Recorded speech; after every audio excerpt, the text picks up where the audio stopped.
There we go. 69. 69, of course.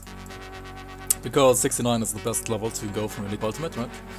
So, what we're gonna do here is we're gonna start leveling the Drig's Eva Trauma Witchblade in Ultimate.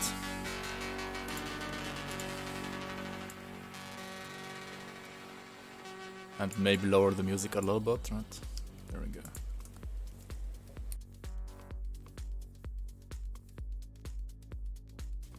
Hey Pedro Bear, how are you? Door muted. You want the door back? What? You want the door rather than me? What do you mean? Is the cam like too close? Maybe it's too close, right? Like too zoomed in. I'd kind of like change this on the go. Hello?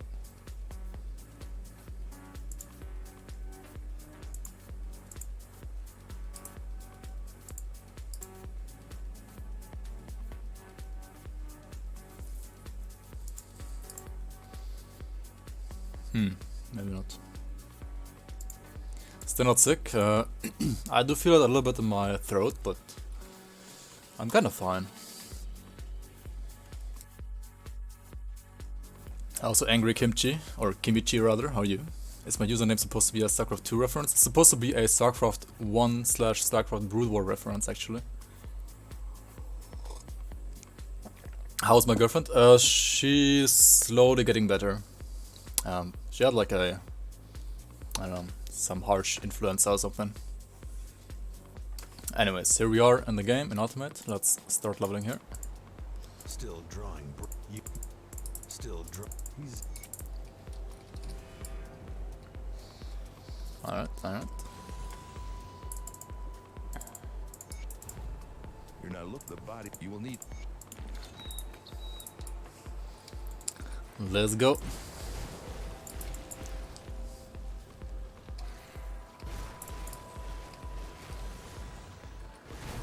Corona. I don't know, they're like in Germany there are like 16 people with Corona and there are 80,000 with influenza. So I think she has influenza. I'm not quite sure though.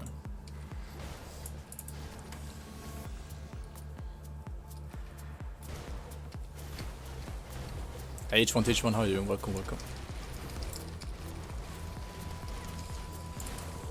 Oh yeah, I need to check my resistances first. What am I doing? Okay, everything's fine except for fire, right? I mean, fire is really important though. So I should get that maxed out ASAP here. Yeah, 76 is like 4 less than you should have, right?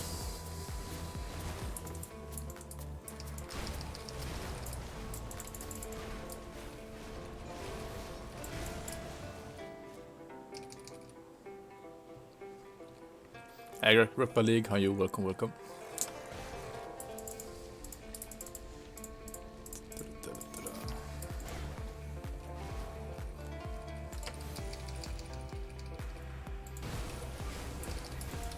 But yeah, what do we do for fire resistance? I mean, I could like switch around my pounds. My defense are still like level 40 pounds, right? And my gloves are like level 24 gloves. What the hell? What is this?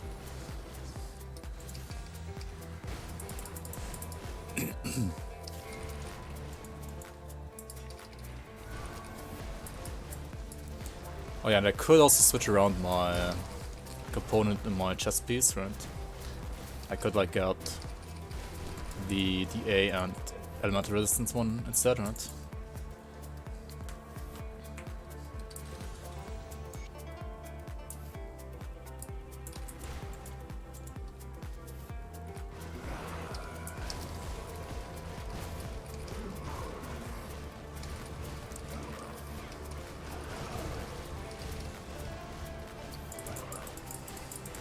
I also kind of want to like switch around my devotions, right? Because like not having Ghoul might be too monk-ass for ultimate, right? Yeah, maybe I should get Ghoul. What are those?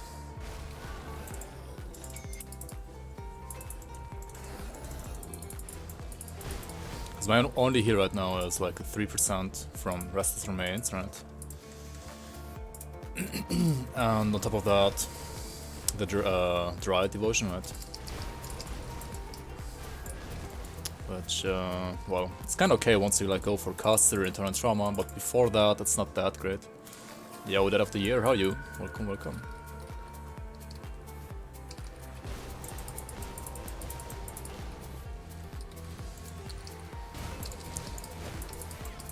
Rodriguez the heal?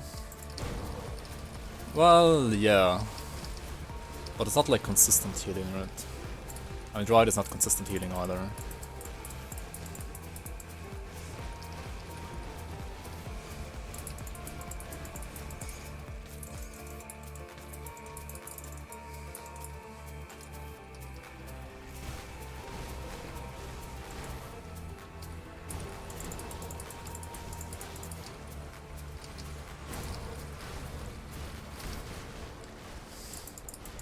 Fun wave so forth.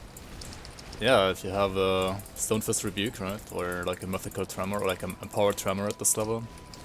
It's actually insane damage. Or if you have like a good War Cleaver, I mean good War Cleavers can have the same damage as well, kinda.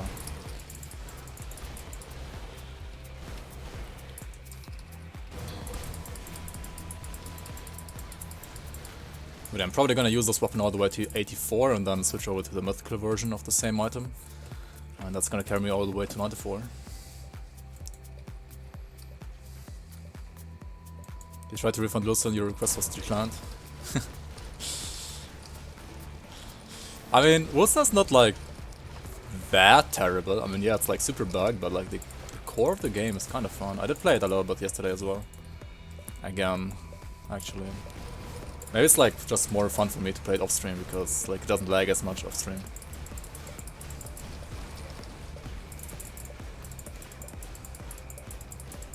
But yeah, I'm like level, I don't know, 65, something like that now. Doing like Expedition Tier 100 or whatever that's called, or like Greater Rift 100 basically. Still kind of the same build, like I'm still not playing Bleeding Edge or something retarded like that. I mean, I'm playing Anomaly, which is apparently also pretty strong, but not like Bleeding Edge, obviously. Okay, okay, these guys, like, yeah, this is where I would need like the lifesteal, but I don't have it.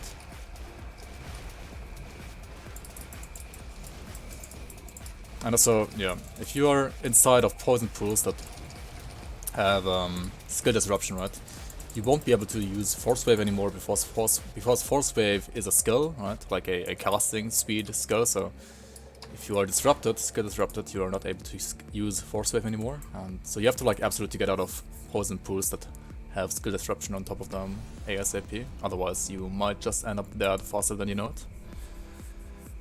On-stream modding, offline modding. Yeah, like offline I'm actually not modding that much about the game. I was modding a little bit last stream, that's true. Have I ever had a really squishy hardcore character glass cannon that finished all gun content?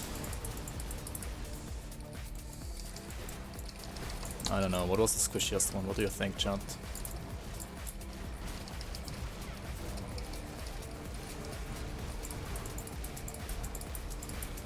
I mean, like real glass cannons don't work in turn Dawn, like you still have to have like 80% resistances, right? You have to like at least have 10k HP.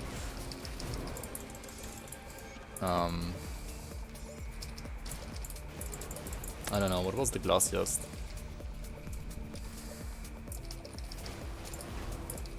That actually survived. Not even sure, to be honest.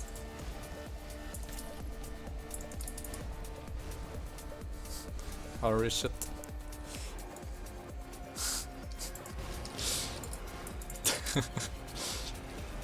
I won Krieg ultimate? Nah, not on a Forcewave, dude.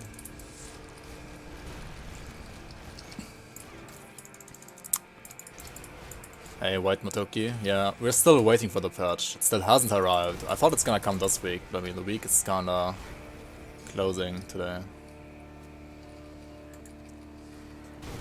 So yeah, I'll But if it's not gonna come today, then it has to come next week, because like they said it's gonna be in February, and usually they don't lie. But like sometimes they do, but usually they don't.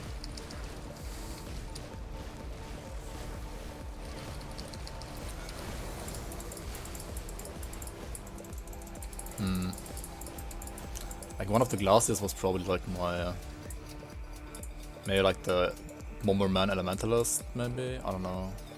That one was pretty glassy. I mean, he also died to Father Commander, so...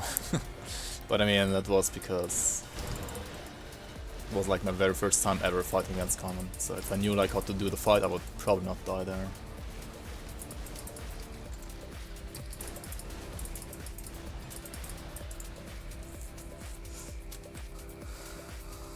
Hey Axonius, I do. Malkadar, yeah dude, Malkadar, I don't know, that was so bullshit. Yeah, you can't use any skill if you disrupt it, obviously. But the thing is, like, if you have a default attack replacer, such as Cadence, for example, you can still use Cadence, as far as I know. Like, you can still use something like Fire Strike or Cadence if you're skill disrupted.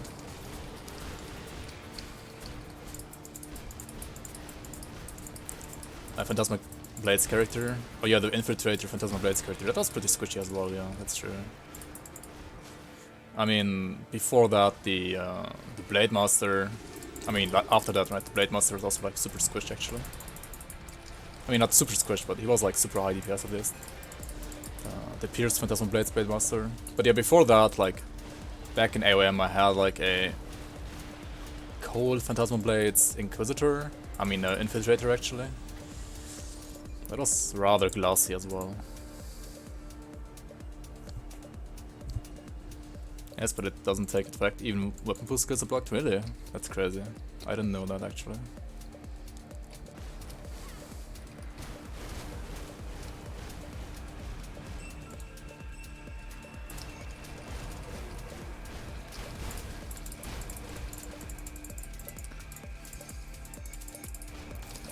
I don't know, but I mean, yeah, that might be true. Like, I haven't really, like, tested it out properly, so I can't really say if you're right or wrong. You might be right.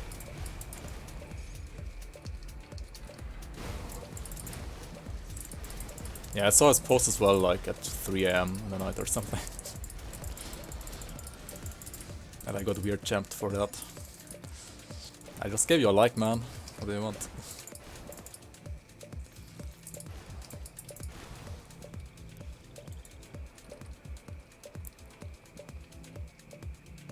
They twittered, check it.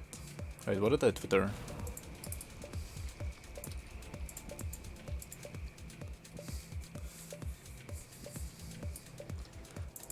That a creature? I need some time.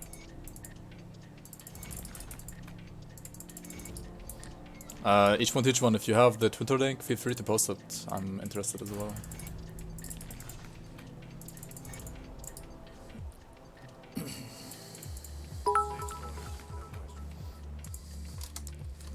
Last Friday, yeah. Finally Friday. Thank God it's Friday. And yeah, thank you so much for the 100 bits, man. Monkas. Mr. Monkas in chat. What do I do here? I wanted to like fix my fire resistance, right? Also I need more scrap. Let me grab some scrap here. Fire resistance. So I could... No, I can't actually. How else do you get fire resistance?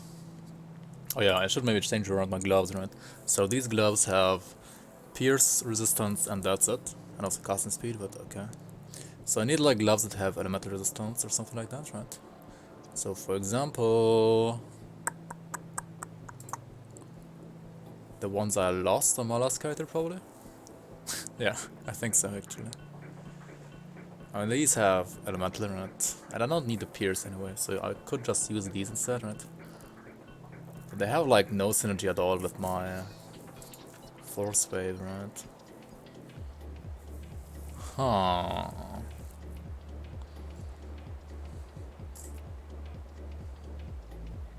Monka,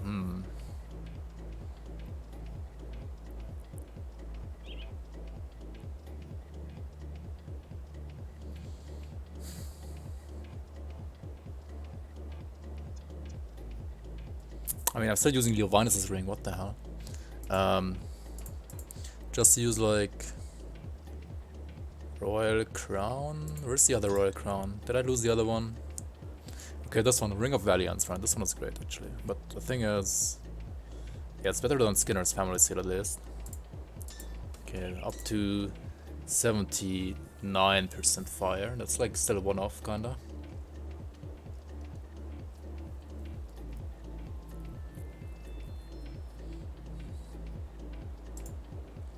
Did I lose my other Royal Crown ring? I did, right? Yeah, I think so.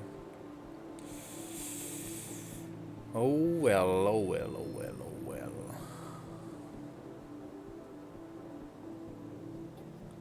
These don't have... but these are like great anyway, right? I should use them. Both of my rings give me a Matteress, right? What do I use here? Where's the browser game you were promised? Hey Arcane, how are you? Oh, another threat? Okay. Wait, which one? Oh, where I actually posted something? Okay. I don't even remember. Forum Omega Lol.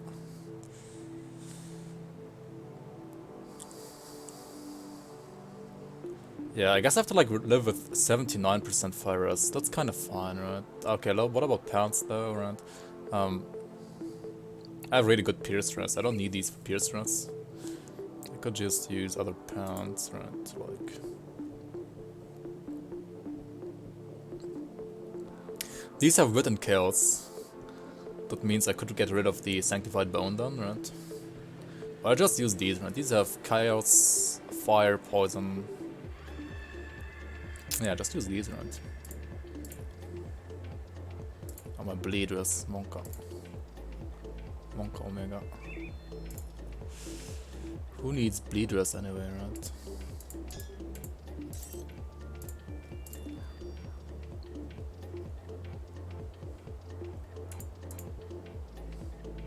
Do I have a silk swatch in here? Or anything for bleeding resistance actually? Vitality, bleeders. Oh yeah, gloves. I need to switch around the gloves. Gloves, gloves, gloves, gloves, gloves. So at the very least, I should use these, right, for like more casting speed.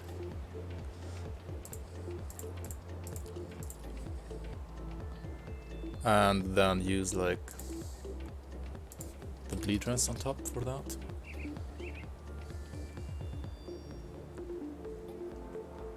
Yeah, I could also get bleed rest through imbued silver actually, right?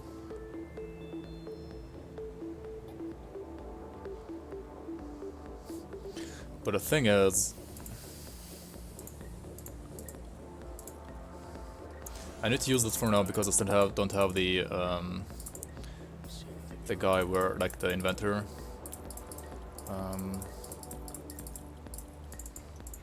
The inventor's apprentice, right? Where that can like fix my shit here. Vulcan, whatever you wanna call it, I don't know. Omega Listen, at least.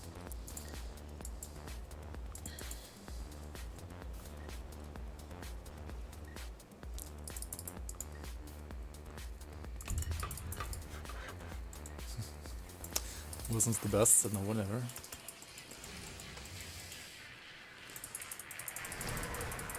I don't listen to no one.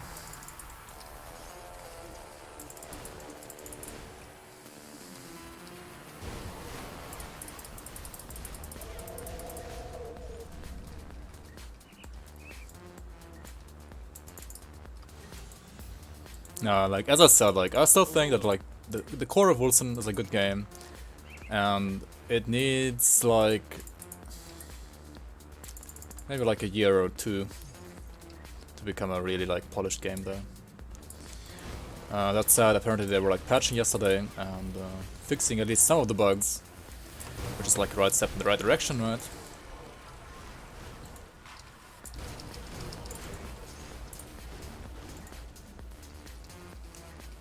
But we'll see.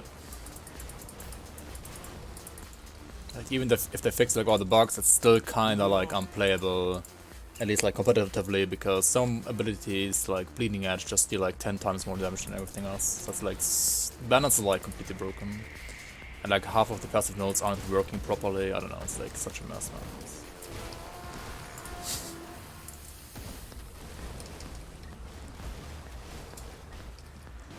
Like I'm still baffled. Like how can you release something like that? Right? That's unreal. Oh yeah, I still wanted to fix my devotions, right? What am I... yeah, I need to like go back again. Once I found the apprentice, I think I'm gonna go back again.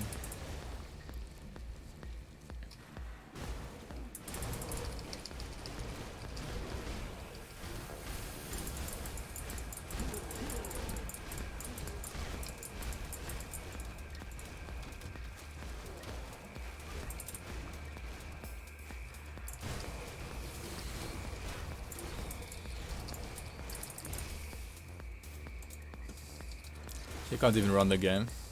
Nice. And those meme will never die. Yeah, it won't. It will. It will just never die. I'm sure of it as well. Like it will just always stick to the game.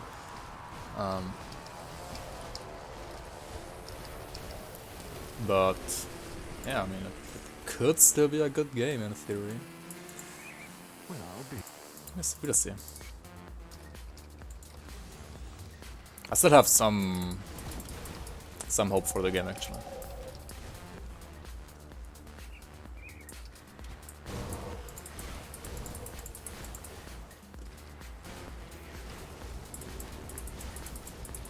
Not a lot, but some.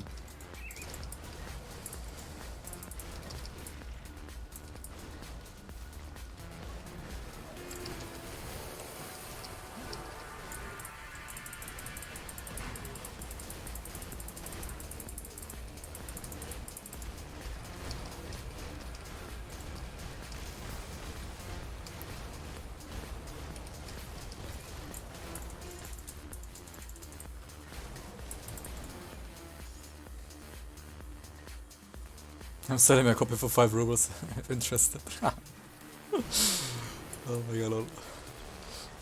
5 rubles, that's like... Right, it's like... 1 euro is like 70 ruble, right? So 5 rubles is like... what? 7 cents?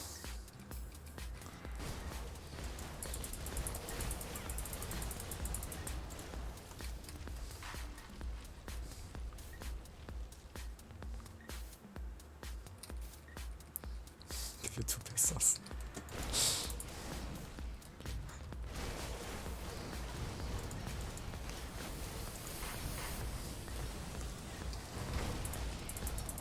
Yeah, no need to hate it, just laugh about it, right? It's Lulson after all.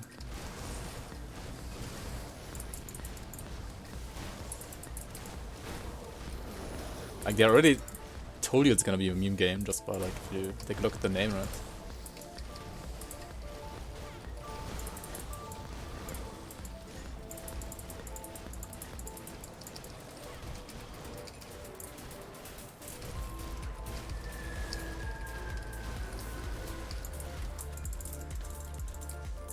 Forcewave.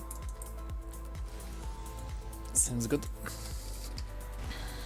Oh yeah, by the way, do I have like Grim Tools for those right now? Level 51? I don't have a level 71, do I? Let me like switch around devotions first, and then I can give you a like 72 spec or something like that, right?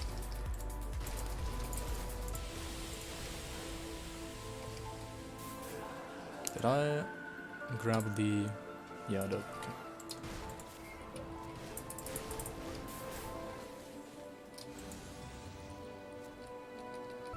Parrots and clamshells.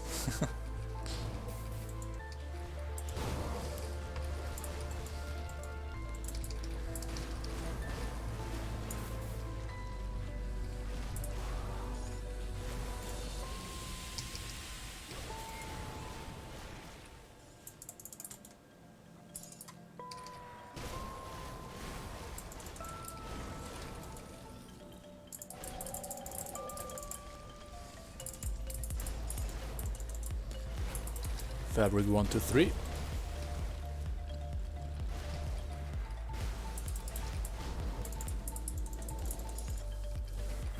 Alright. Let's zoom. Let's zoom and try to not die to the next shrine here, right? So the next shrine is kind of monkas.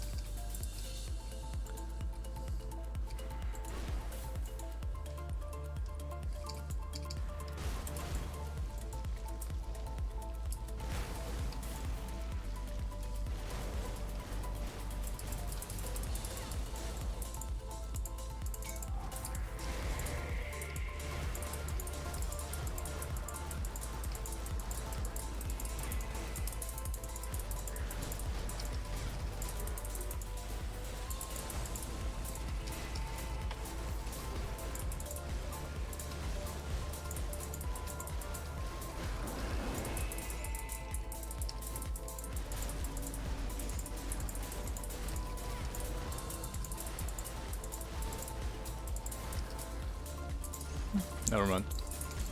Wasn't too hard. Because there's like this one elite in here that can spawn, the one that has like the skill disruption pools as well. If you get that one and like 2 flesh hogs and like 1 or 2 of those aether ghosts, yeah, that's like really monkas actually. Guest rest spawn. Yeah, I think that's the poison guy, right?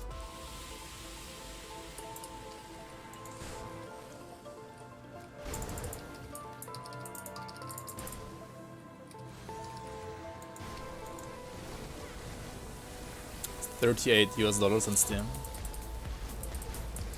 Already on sale? I thought it's like $50, like 45.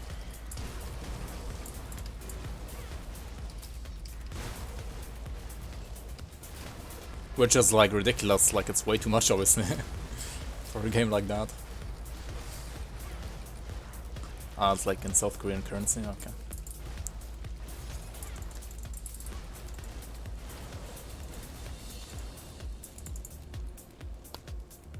Okay, I see. Yeah, I think in Europe it's like the equivalent of like $50, at least in Germany.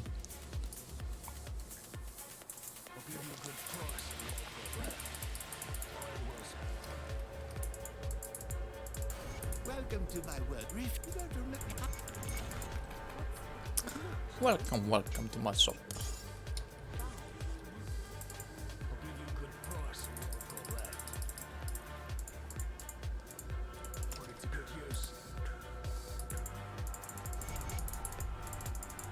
What? Come on, just... There we go. Hand it in. This key will open.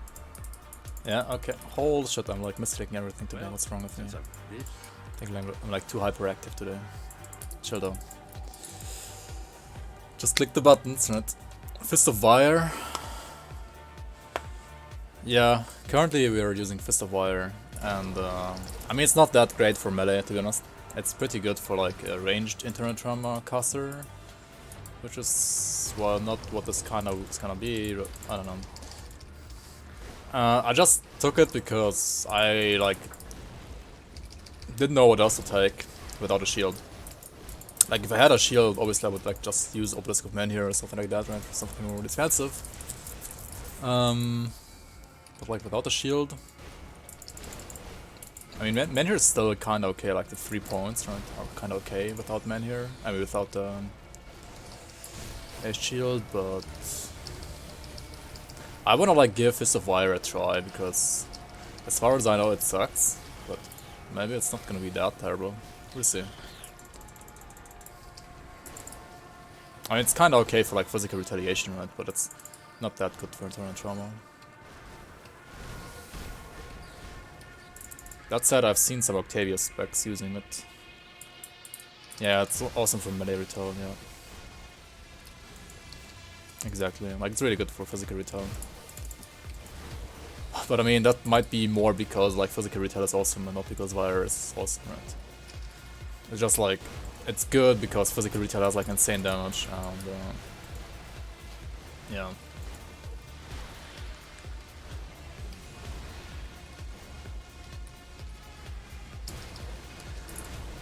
But yeah, we'll see how it fares in this build.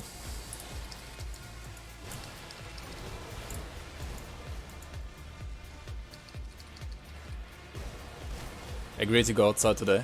I mean, that's fine as well. See you around, H1 Teach 1. Thanks for stopping by. Have a nice evening. Enjoy it.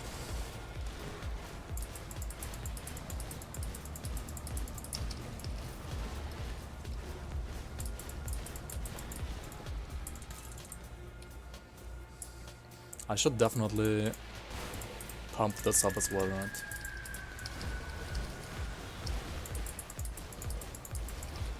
Like, physical damage needs all the RR it can get. And Curse of Frailty gives you a lot, so you should get it. And max it out.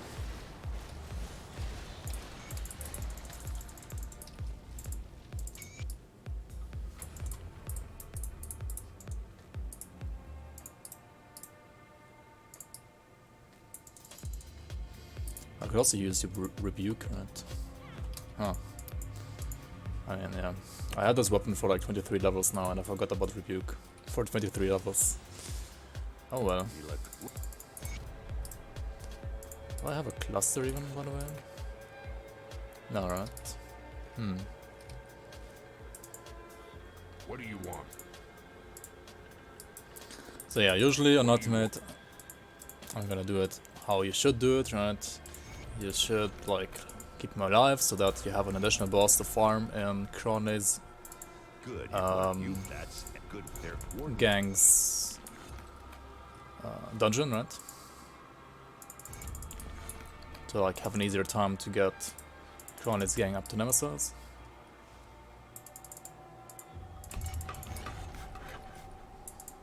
Greetings. Alright, devotion, so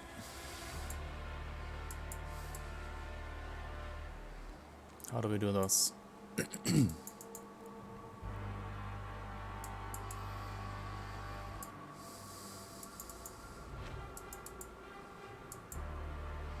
I don't need Udo anymore, do I? Elemental Ras.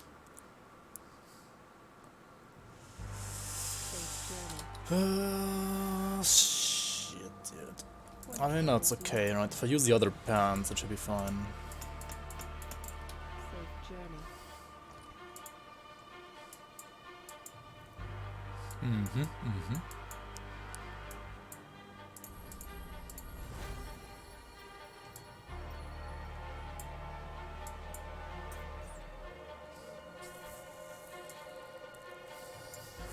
Wait, I still can't work while leveling, right? Because, yeah, I will have to, like, actually start leveling earlier on in endgame. Like, I'm not able to use it earlier than that.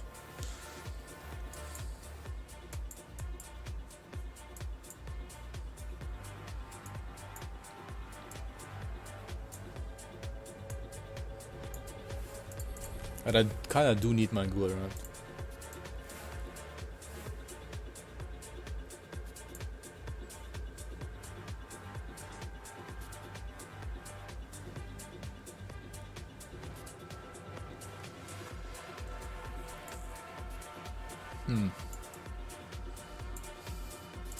Oh yeah, this is kinda scuffed for now, but it should work for leveling pretty well.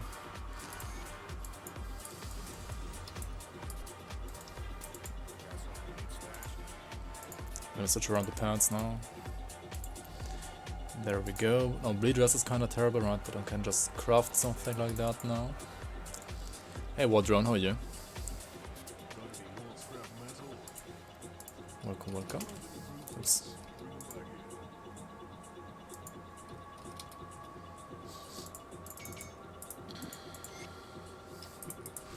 $77 bleed is definitely fine, like you don't need bleed maxed out that badly. And I do have more lifesteal now, right? I mean, why do I have this here? I don't need it. I need a Restless Remains on my gloves instead. Not only for the lifesteal, but more importantly actually for the 10% casting speed, because Forcewave does scale off casting speed. So that's gonna be a huge help here.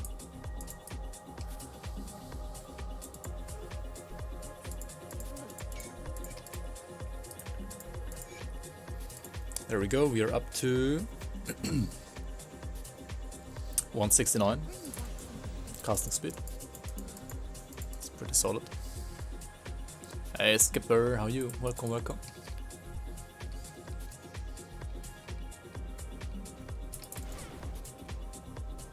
Autorun, Azrak and other Forgotten Gods. No, Autorun is a vanilla devotion. Autorun is a vanilla devotion. Vire is a AOM devotion. And Azraka is a Forgotten Gods devotion. So all the physical builds in vanilla were either using... They were either using Autorun, but Autorun was not that great in vanilla actually, like it got buffed a little bit now, right?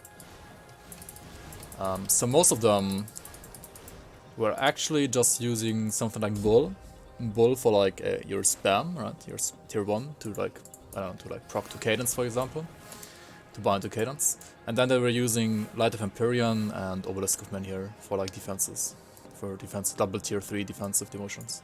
But yeah, the offensive ones use like Autorun or... Yeah, usually Autorun. Get some damage. I think we have enough damage for leveling at least.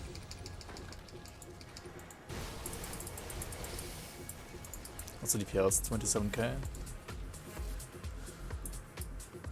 Unlike an AoE Forcewave that gets supported by all these nukes, it's kind of fun.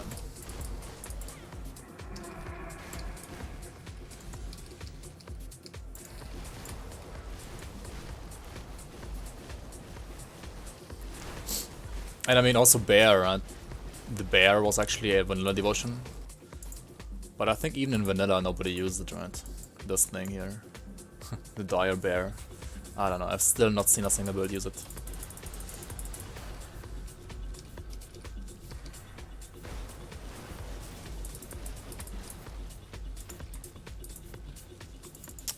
There we go. We go down here and we push this up. Hey Fried Bacon, how are you? And Hampton is here as well. Recommended class combo for beginners.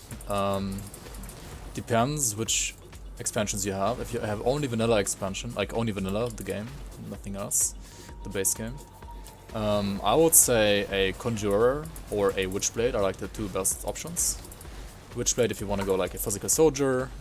You can also do like commando, like anything that has soldier is kind of okay. But Witchblade is probably the best, so like soldier and occultist. If you want to be like a caster or a pet build, choose Conjurer, which is shaman and occultist. Like they have insanely good vitality casters as well as pet builds. So yeah, if you have Forgotten Gods expansion, or like if you have at least the first expansion, which is like Ashes of Mammoth, right? Then I would suggest either a Death Knight, which is like soldier and necromancer, or any of the vitality casters as well.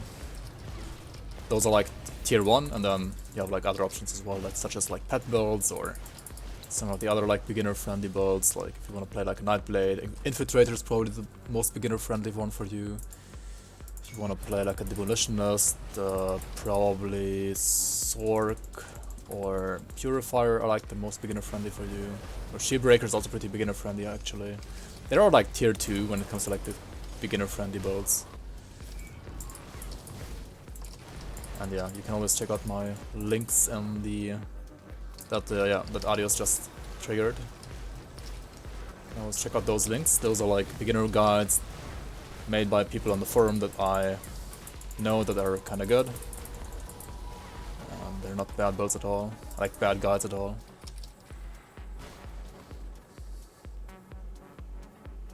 Any way to change your class? No. That said, even if you chose like a garbage class, well, don't be afraid, because there's no garbage class in Grim Dawn. There are only like classes that are like a little bit more gear dependent than others, but like garbage classes don't exist in Grim Dawn. You can make every class work, and every class is viable, and every class can clear all content. It's just that like some classes do need some additional gear compared to others. But yeah, which class did you choose?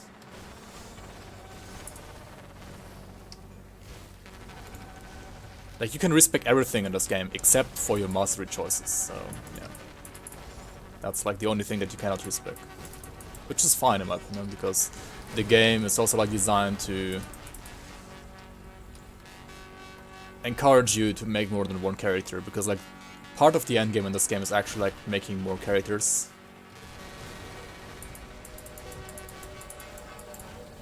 Assassin and Soldier, Blade Master. Blade Master is fine, dude. Blade Master is like, when it comes to like beginner friendliness, I would put him like somewhere between tier 2 and tier 3 probably, so like still fine. You can definitely play like a Blade Master as your starter. It's not gonna be as easy as say a Conjurer, for example, or like a Death Knight, but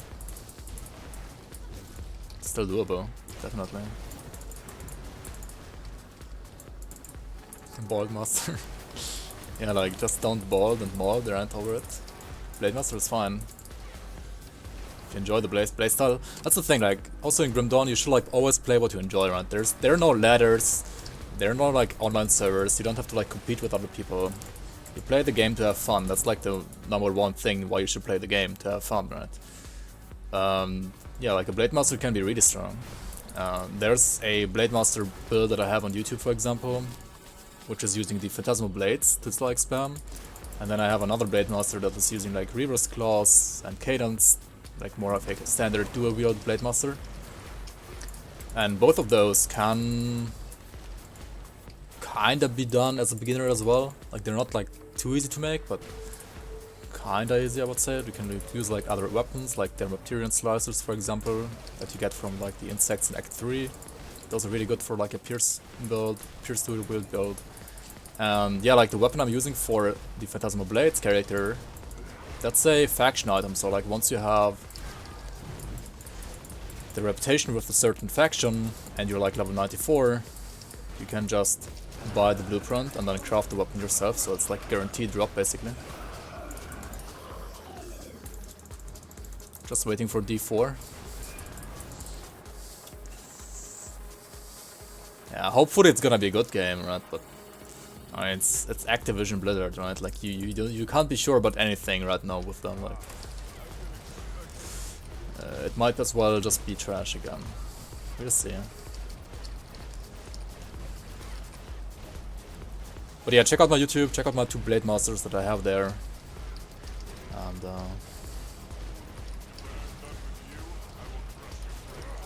that can like give you a endgame target to like go for.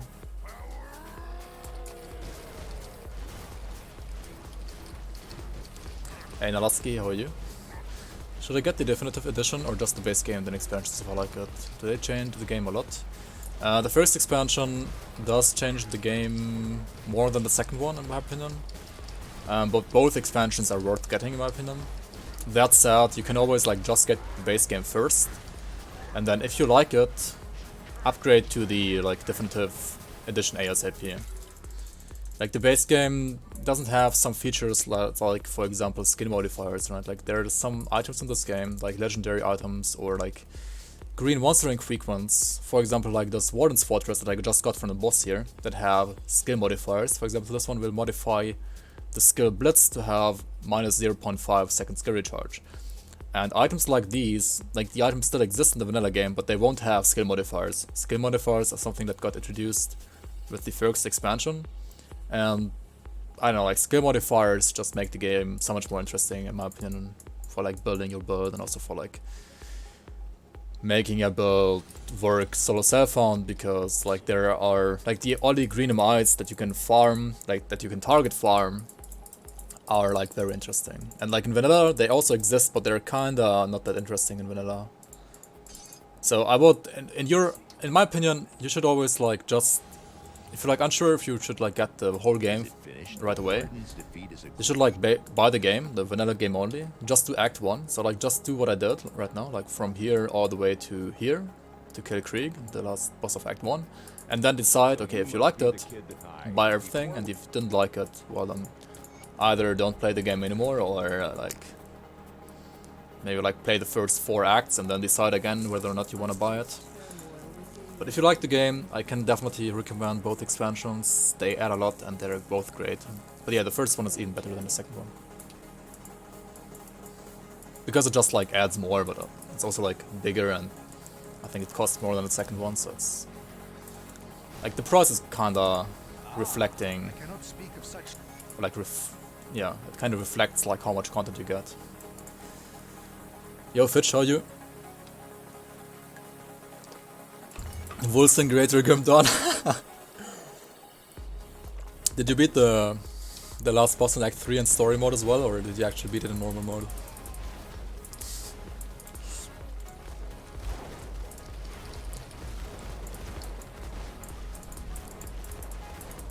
Until your game says get the fuck out for building a dark market, yeah, like it says dark market, right? Like why would you build that anyways? Get you baited.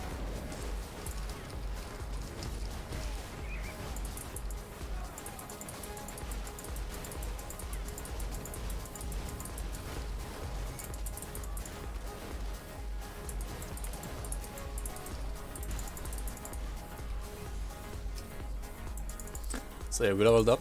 Let's grab some stuff here. Okay, that's already maxed out.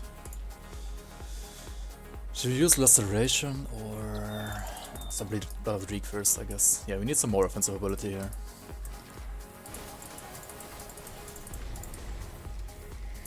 Yo, General Chaos, welcome, welcome. Hungover? Wait, isn't that like Friday morning for you? What? Already drinking during the week? What is this? Oh, you're on vacation? Okay. Hey Lucas, how are you? Yeah, sure. Depends what you're asking of me.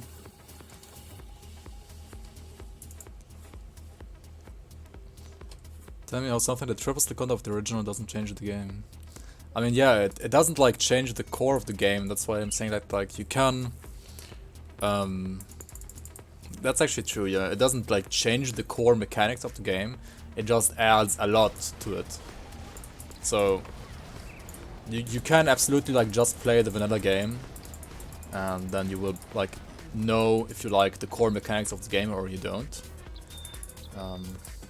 But also like you have to also like understand the core mechanics of the game, and that's not like super easy in Grim Dawn in my opinion. Like it took me quite some hours to like understand all the core mechanics of the game as well. And it's obviously also slower than say Diablo 3 or Path of Exile. If you want like a super like zoomy game like Path of Exile, this game is probably not gonna be that much for you. It's a little bit slower, so like if you like a more old school approach to ARPGs like Diablo 2 or Titan Quest, then this game is for you, right? If you actually like want to like understand what's going on the screen, then this game is for you, right? Because in this game you will never die without understanding what happened. Like you might not know why you died yet, but once you like start understanding it, or like trying to understand it, you will definitely learn why, and you will see why you died. And also like you can turn the map, right? Like you can turn the screen so you can never get off screen. Also you're like not that zoomed in like in Path of Exile. Like Path of Exile would be basically like this, right? You can't turn the camera and you're playing like this, right? This is Path of Exile. I don't know. Path of Exile is a good game, obviously. But like until Path of Exile 2 comes out, where you can actually like zoom out, I will probably never play that game again.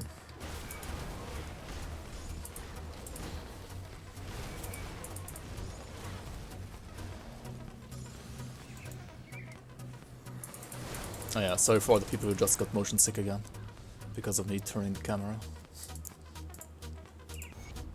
Yeah, oops, I actually chose the wrong thing here. Oh well. Hey Leopold, welcome, welcome. Oh yeah, AOM changes the game, FG adds to the game. Yeah, that's probably the most accurate explanation, yeah. Like short explanation, because AOM does change some mechanics a little bit, such as skill modifiers, right? And also like it increases max level from 85 to 100, but like FG just adds to that.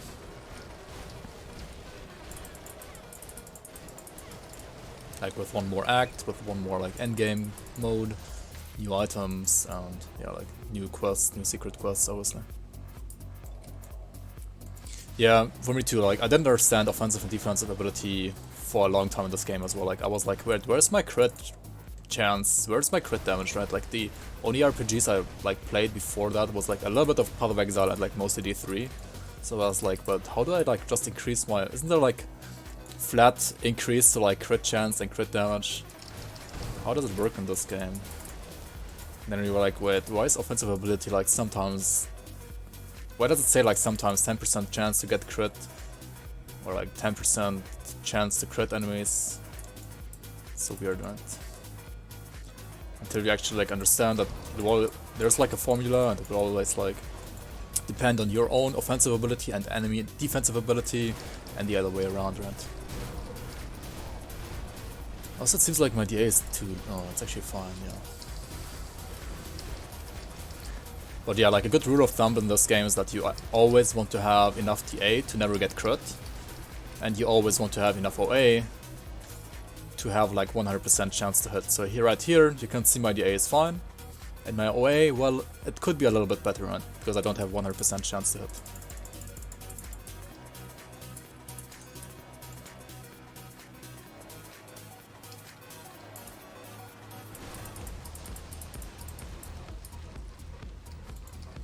Yeah, I wouldn't say that DLC is like triple the content overall, it's like they double it maybe. But I mean that's like a very rough statement, like.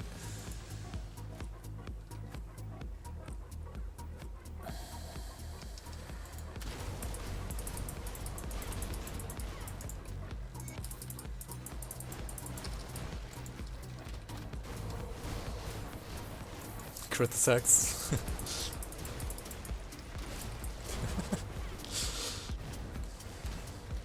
Yeah, and like playing Wilson, for example, made me realize like how good of a system actually Grim Dawn's OA and DA system is. Because like crit chance in Wilson is just like, again, like just stack main stat that gives you crit damage, like just stack ferocity, just get like crit chance on gear, and that's how you get it, right? And then you're gonna like crit everything in the same way. Whereas in this game, you might like be able to like crit a trash mob consistently, which is nice, but like you won't be able to like crit some bosses if you have like not enough offensive ability, right? So that kind of like forces you to like get like more offensive ability against some bosses. I mean, you can like or dislike that system, but I think it just makes things more interesting overall.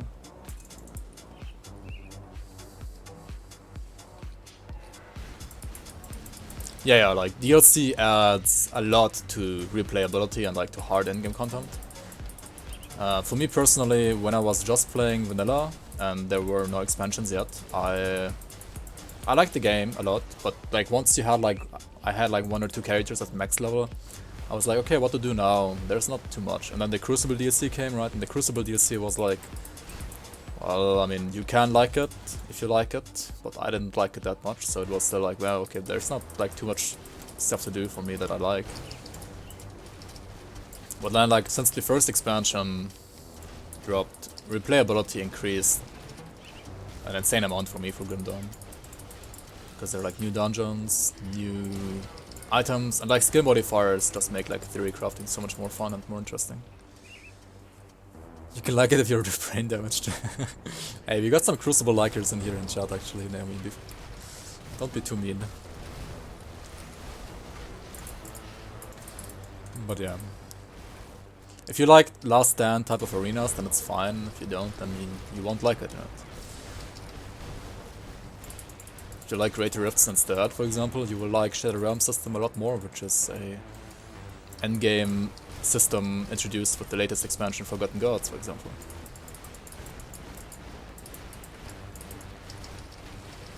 And yeah, I mean, it's basically kinda like Greater Rifts, in a way. Not quite the same, but like very similar. Do I like Crucible or SR more? I personally like SR more, but I think that SR also has its problems. I think it needs some rebalancing. It's not like perfect the way it is right now. At least for me, it's not perfect. But I still like it more than Crucible. But I feel like Crucible is actually better balanced than SR. Because SR has like way more RNG, and also like the discrepancy between like non-boss and boss chunks is like too high. So yeah, it could be better. I think the most fun for me personally is actually like just doing dungeons in the main campaign. Like the roguelike dungeons. But on the other hand, they obviously are not as hard as like Shattered Realm or Crucible. Yeah, Crucible is more predictable, yeah, it's more consistent, it's like more balanced overall. Or like you can like plan your character better around it, and also you can like more consistently compare two different endgame builds via the Crucible rather than via SR. That's why like most of the min-maxers on the forum also like use Crucible for that rather than SR. And also like higher SR has this aggro abuse system still in the game, which I want to be removed ever since the Forgotten Gods expansion was released, but since like some people on the forums like it for some weird reason, yeah, it's still in the game, and the developers, even though they don't like it that much either, are still hesitant to change it out. Oh well. I mean, it's still fun. It's still like more fun than Crucible for me. Well, you worked here. We have to hit them hard and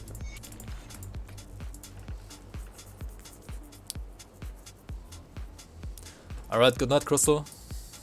Thanks for stopping by, man. See you around.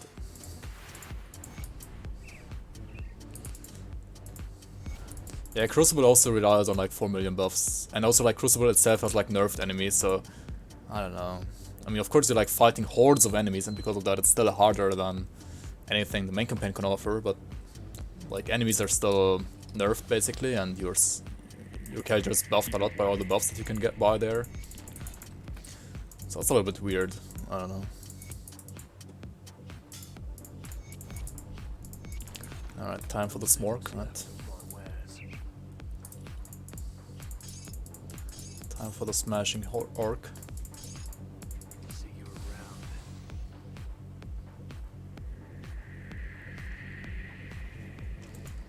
Let's see if he can hit me this time.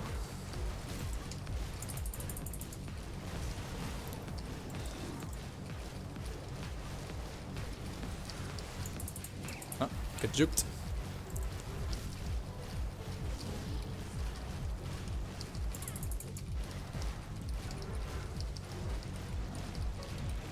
Oh. Easy. Easy dodges. This emote triggers. Yeah, that one is like even worse than the normal haha emote.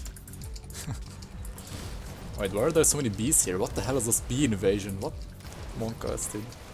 The bees have taken over. They're like, look at all these chronic game members. They're like getting fucked by the bees, dude.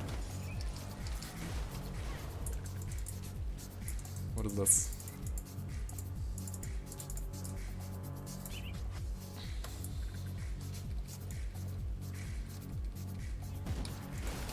Clearing Crucible in 3 minutes is a huge achievement.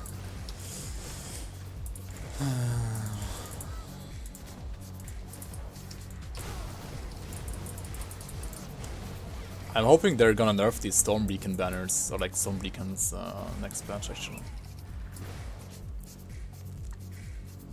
The last bee will get away, yeah. But I think it wasn't a queen, right? So it's not gonna be like able to reproduce itself and like start a new hive cluster, so we're fine, I think.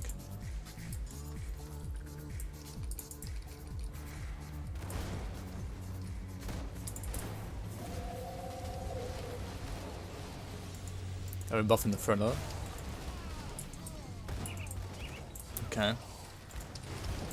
And then people are gonna like run like 2 Storm Beacons and 2 Inferno Beacons, and Crucible times are gonna be 2 minutes or what?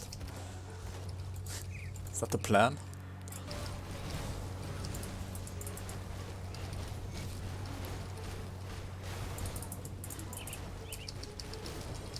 I don't know, dude.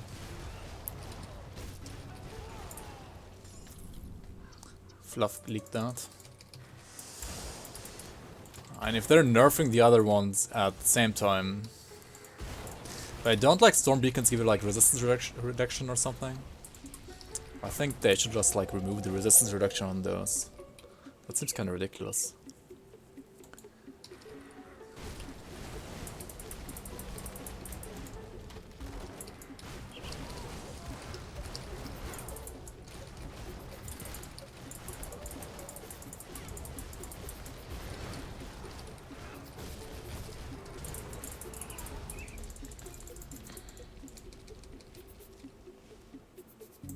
100 to 150 was like, how did you do that even? In no time, right? Yeah. I don't know. Everything has to be faster, more zoomier. Otherwise people will be bored and quit the game for some reason. Hashtag that build, hashtag that game, right? So stupid.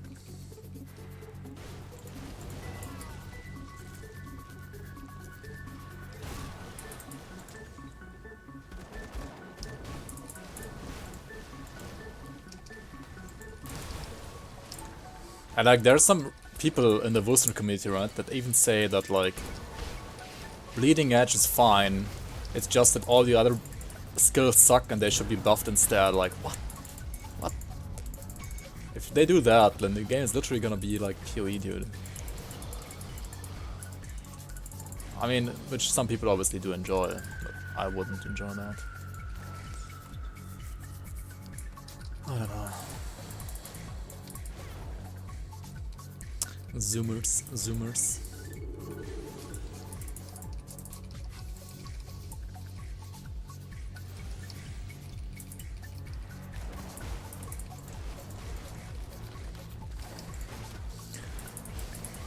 Yeah, like overall, like Grim Dawn's combat is pretty fine, I would say. Like it's a little bit dull sometimes because you don't have like too many abilities that you can have to dodge. But some bosses at least are like really interesting. Like some boss fights are really good, but like most of the like normal elite stuff is like just face tank, right? So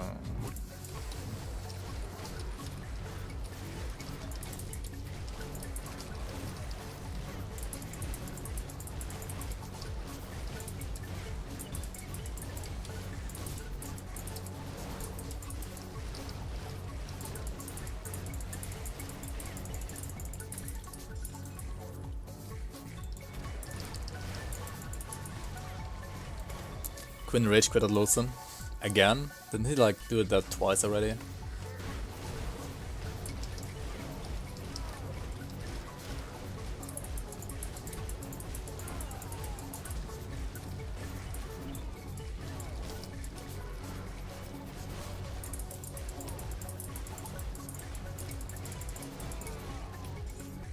Well met. Also Bro Dado, thanks for the follow. Welcome, welcome. He rage quits it every day. Oh, nice. Okay, that's. I mean, that's Quinn though, right? I mean, Quinn is like, that's like what he's like. That's what he does, right? It's like what he lives off.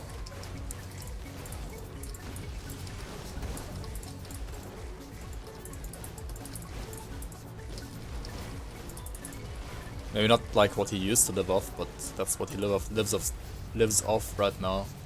It's like role playing as the bad player and rage quitting. Like literally every game, kinda. I know, like he's not that bad of a player, but he does role play as a bad player most of the time, right?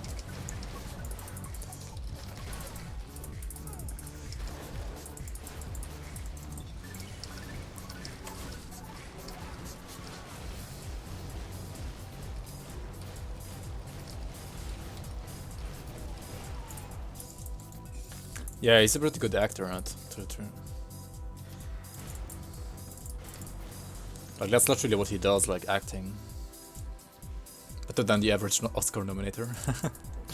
Probably, yeah. Also, Akete, thanks, and welcome to the stream, I would say. Like, not thank you for nothing, but like, welcome to the stream. There we go. And yeah, the patch is still not live. I was hoping it's gonna come this week. But if it doesn't come today, it's probably gonna come next week, which is fine as well. But yeah, it will definitely come next week, as far as we know at least. Unless they change their plans.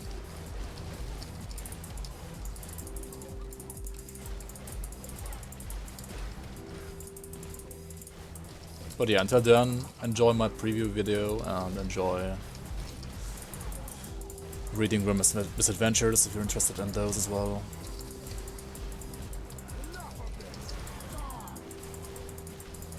Also, my experience potion went off front.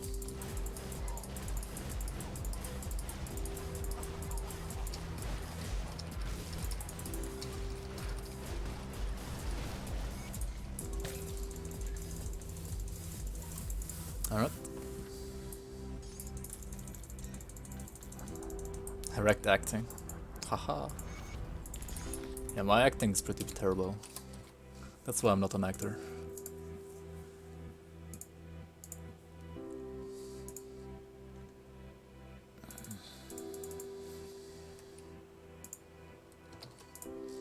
Also, I said I'm gonna give you a level 74, 75-ish Grim Tools. Well, it's gonna be a level 78 Grim Tools here.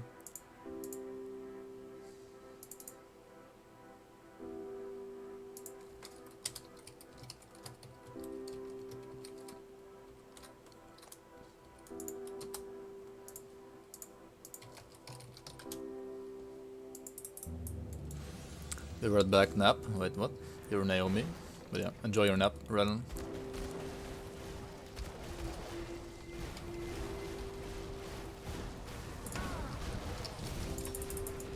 Monka.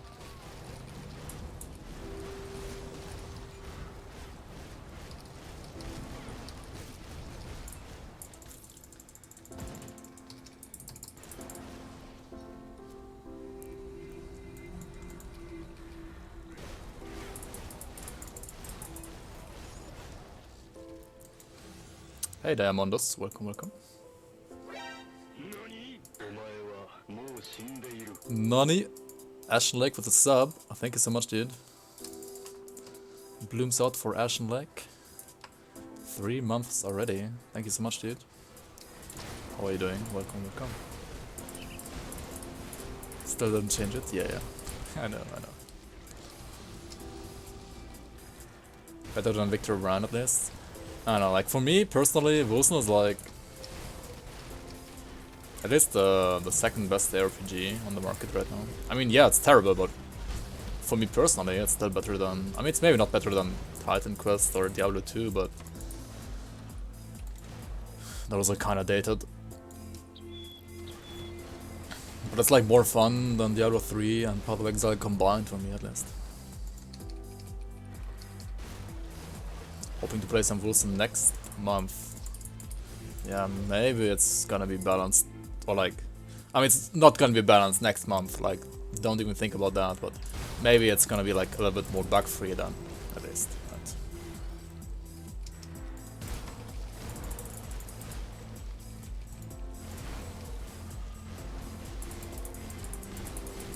Yo, Plasma. How are you doing, man? Welcome, welcome. Nice to see ya. Yeah, we're not throwing any eyes yet, but we are 16 levels away, right?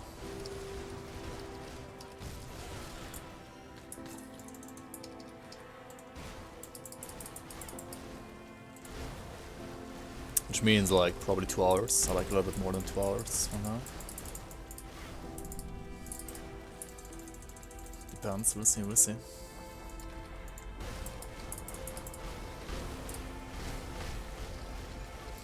Yeah, I was hoping for a patch today as well. I mean, maybe it's gonna come like in 5 minutes, but guess not.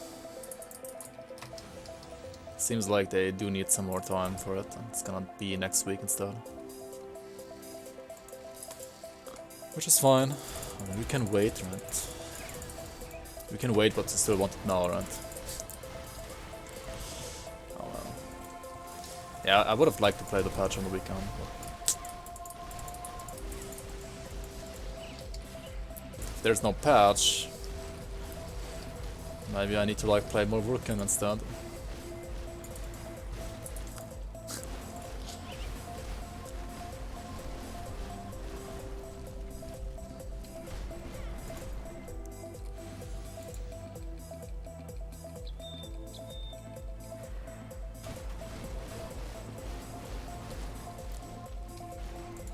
Next Friday, holy shit. I hope not. I really don't hope it's gonna be next Friday.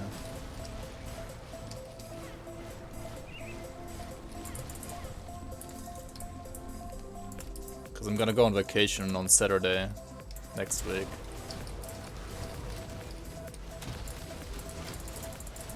Or like I'm gonna go to like visit a friend. Together with like some other friends of mine.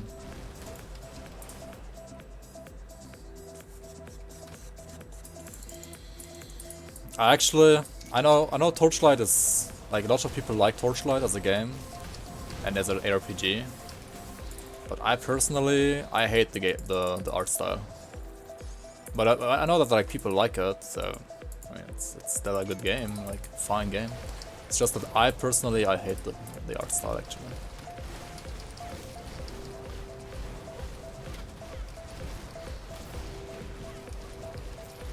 It's not like I hate it, but I very much dislike it. Let's call it that way. IRL stream.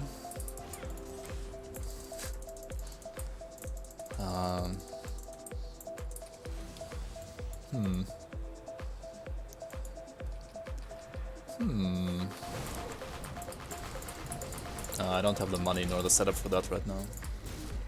I mean, I actually don't know like how much it would cost like be able to IRL stream.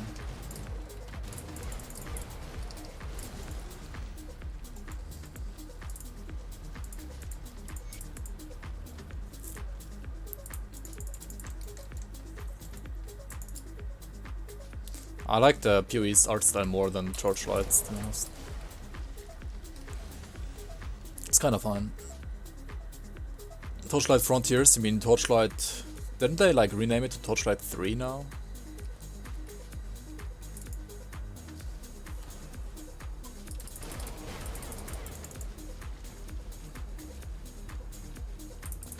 Pick up and play, yeah. Yeah, I think so too. So, I don't know, if I were to like start Torchlight right now, I would probably just be bored in like 5 minutes or something. Even if I like the art style.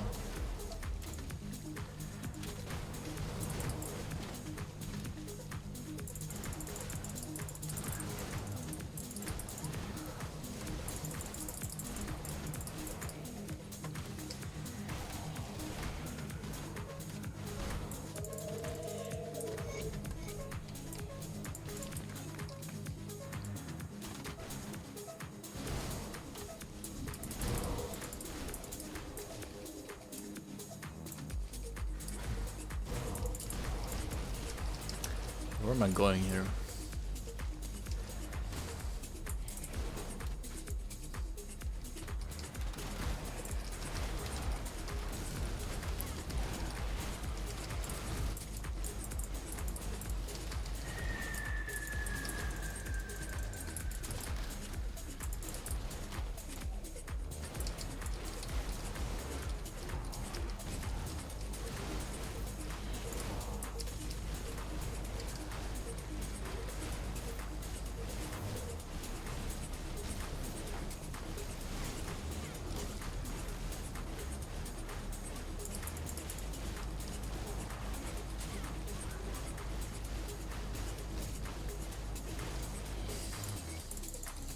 Yeah, I mean, it's not a Nightblade obviously when it comes to single target, but it's still fine, I would say.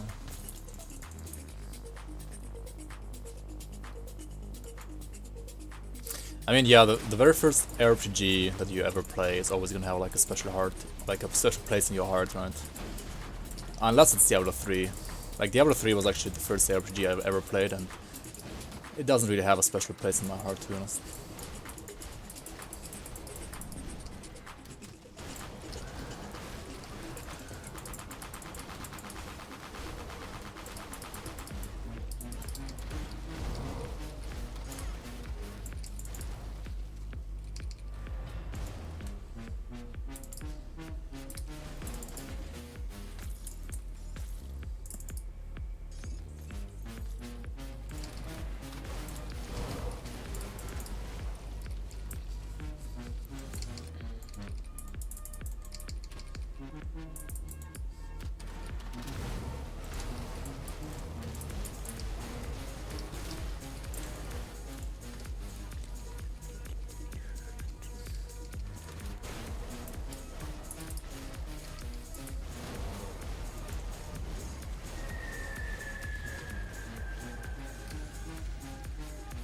I mean, Diablo 3 combat system was fun, in my opinion. It was pretty fast, pretty smooth.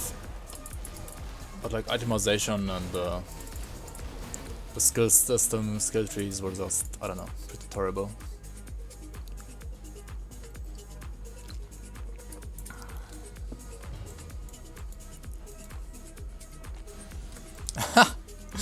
Feels bad, man. General Chaos.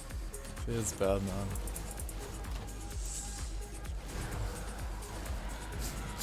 Getting debated ever since Diablo 2.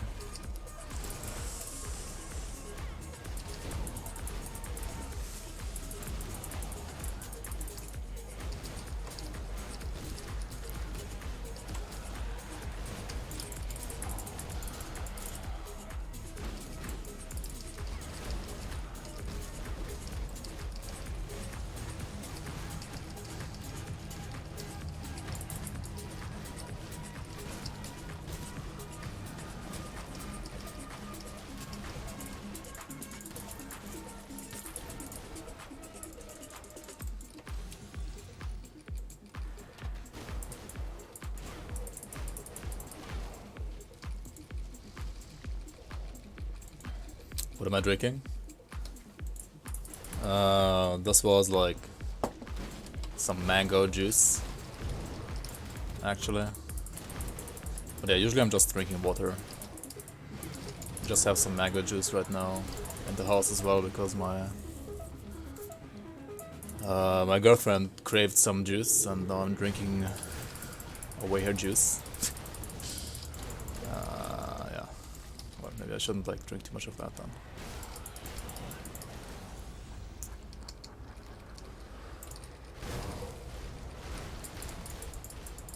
I am drinking the juice that she ordered, and I'm not drinking her juice, you know. At least not right now.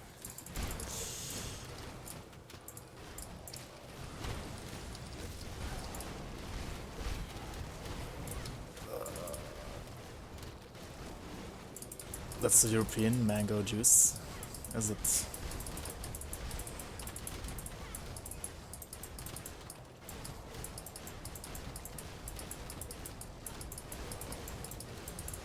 I mean, generally speaking, it's more like an African thing, but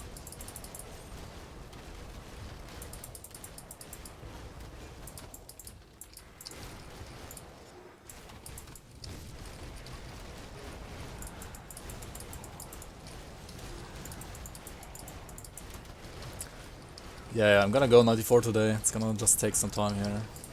Because some bosses like this one, for example, just don't die, right? I need like level 84 to get the mythical version of this, like to be able to equip that one at least. And then we're gonna have some damage actually. Some actual damage.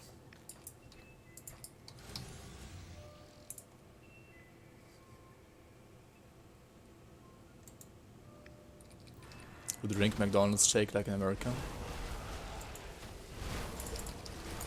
Wait, what? Why should we drink that like any other way? You know, we're humans as well.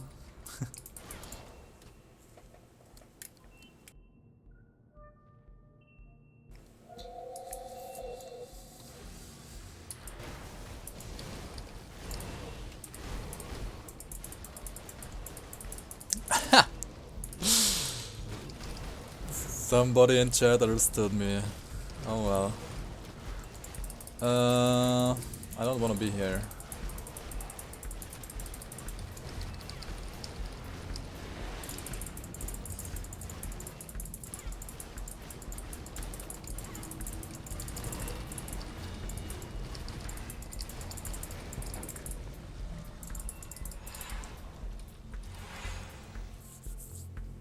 Hey Corsic, welcome, welcome.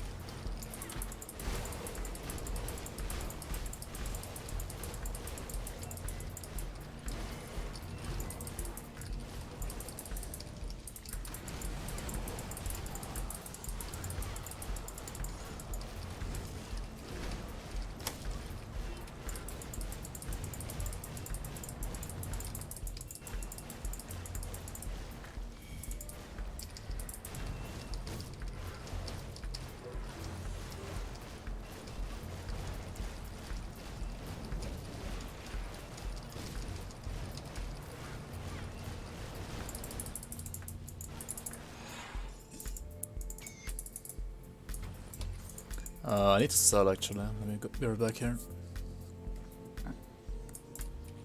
Come see what's left of my wares.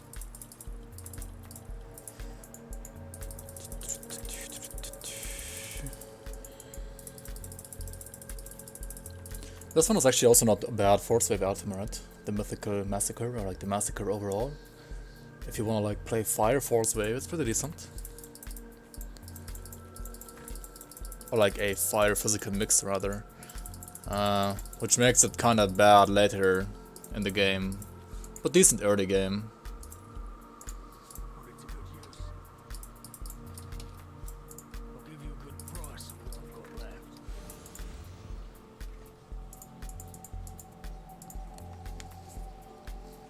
Hey Flash Reaper, yeah, the patch, it's still not out, unfortunately. Seems like we're gonna get it next week instead. Which is kind of a bummer, but oh well. If I need more time, that's what I need, right? Better to have a good patch a week later than to have a patch release like Wilson released, right? F and chat for song requests, yeah. We're not requesting any songs while leveling, unfortunately, guys. If you stick around long enough, then you're gonna be able to listen to them, though.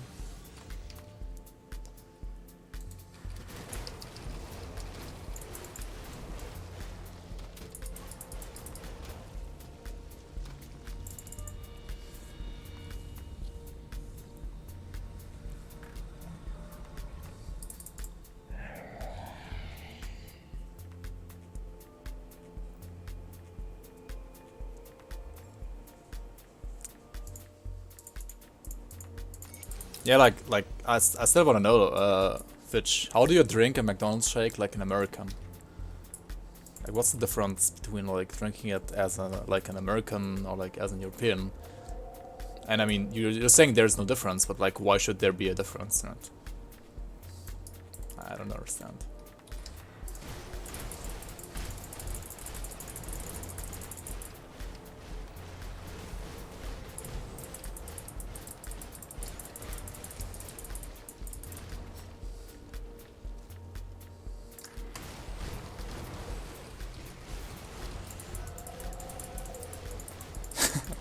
You take off the lid and pour the whole thing in your face. But inhale it.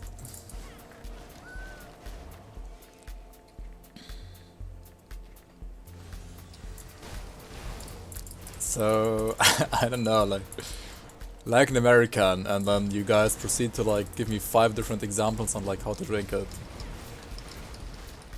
So it doesn't really seem like there's like a consensus on like how Americans drink it.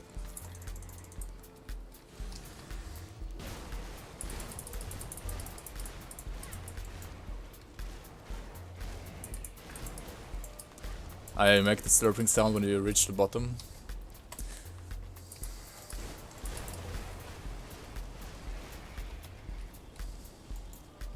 I mean, yeah, but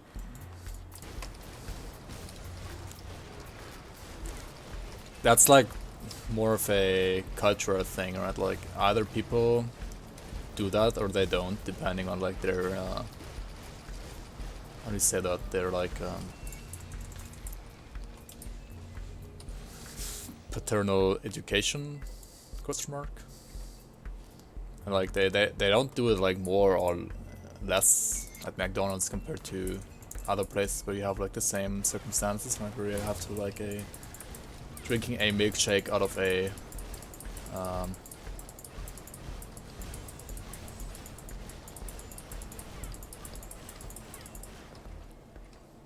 how's that called in English? Carpet?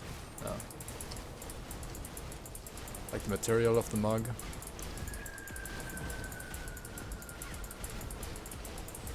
No, carpet's something else, right?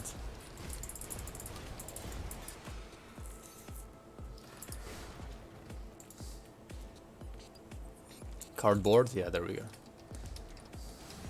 If you have a plastic straw, drinking, and like you're drinking milkshake out of a cardboard cup with a plastic straw, I don't know, I feel like 90% of people will always make slurping sounds, no matter if they are at McDonald's or somewhere else. At McDonald's they might like do it more because, I don't know, like people at McDonald's seem to be more like, I don't know.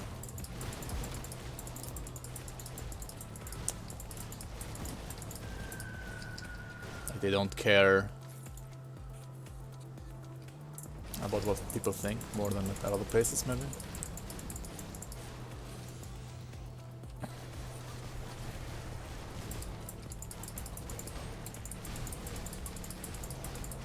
Like, the only fast food that I actually eat regularly is probably like either, yeah, it's like pizza every now and then burgers, but like not McDonald's burgers, because McDonald's burgers are like fucking awful. And then like by far the most frequent thing I eat is like a doner kebab when it comes to fast food.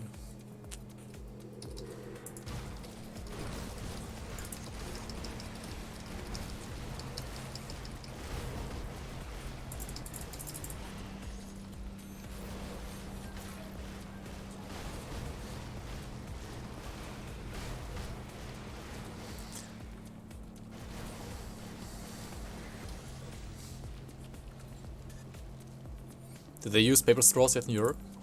I don't know. No, I think they... No, right now we just don't use any straws at all. For the most part.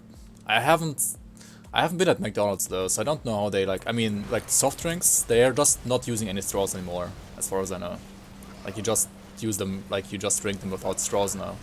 But like the milkshakes, etc. I don't know. I haven't been to McDonald's yet, so I don't really know how you're like supposed to drink them now. Maybe you get like a spoon or something? I don't know. I haven't seen a single paper straw so far, to be honest.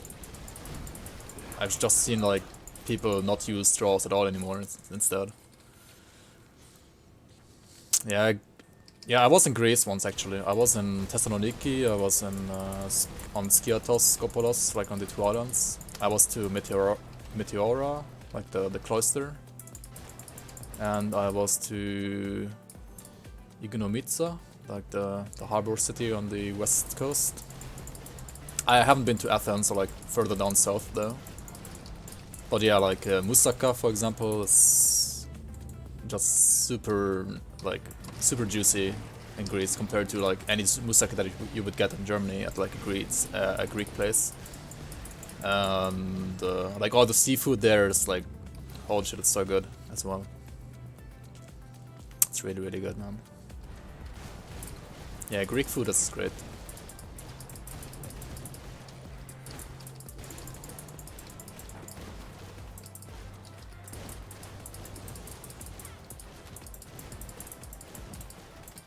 Turkish language.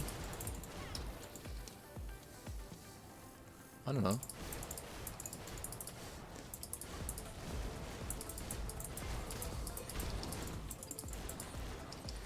I mean, I would like to speak Turkish just because like I would like to speak all the languages in the world, but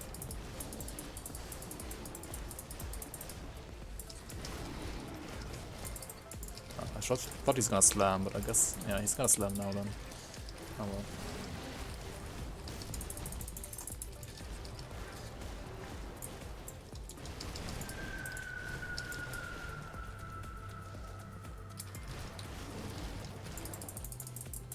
Oh shit. Wrong slam.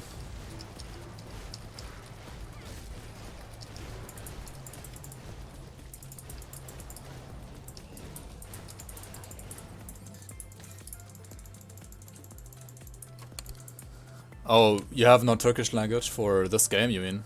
Oh, I don't know. Like all of the translations, as far as I know, are community made. So if there's no like huge like, or like if there aren't like enough Turkish community members that want to like do translations for this game, it's not gonna happen. But I mean, if you're like very good at English and at Turkish as well, yeah, feel free to like contact the guys in the forums like that do like all the language stuff and start translating the game to Turkish as well. Would be nice. I mean, the more languages this game has, the more people will play it, right? Would be awesome. Paper straws from the devil. I don't know, man. Like, just don't use straws. Like, why do you need straws anyway? Like, what are you, 5 years old?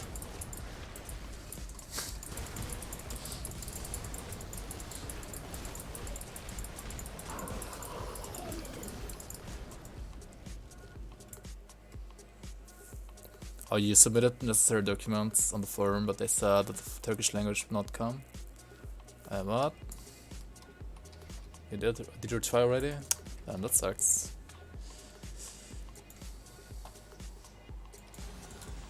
Wait, why though? That's super weird. I thought they were like open for all languages. That seems weird.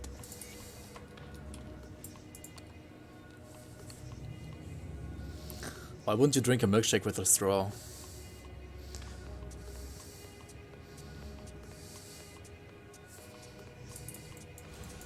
I mean, it depends on the consistency, like on the... How do you say that? Like on the... Like, it depends on like how thick it is, right? There are like milkshakes that are not as thick as the ones from McDonald's, right? And you can actually like drink them without a straw as well. The one from McDonald's, like you can... I mean, you can like eat it with a spoon, that's how thick it is, right?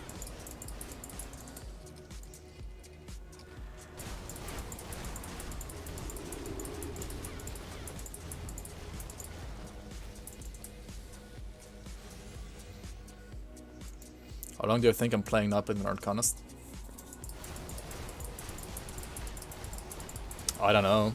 I mean, you could be playing a Nightblade and Arcanist like for 5 minutes, or you could play it for like 500 hours, or like 5,000 hours even if you enjoy it a lot. To like answer that question properly, I don't know like enough about you.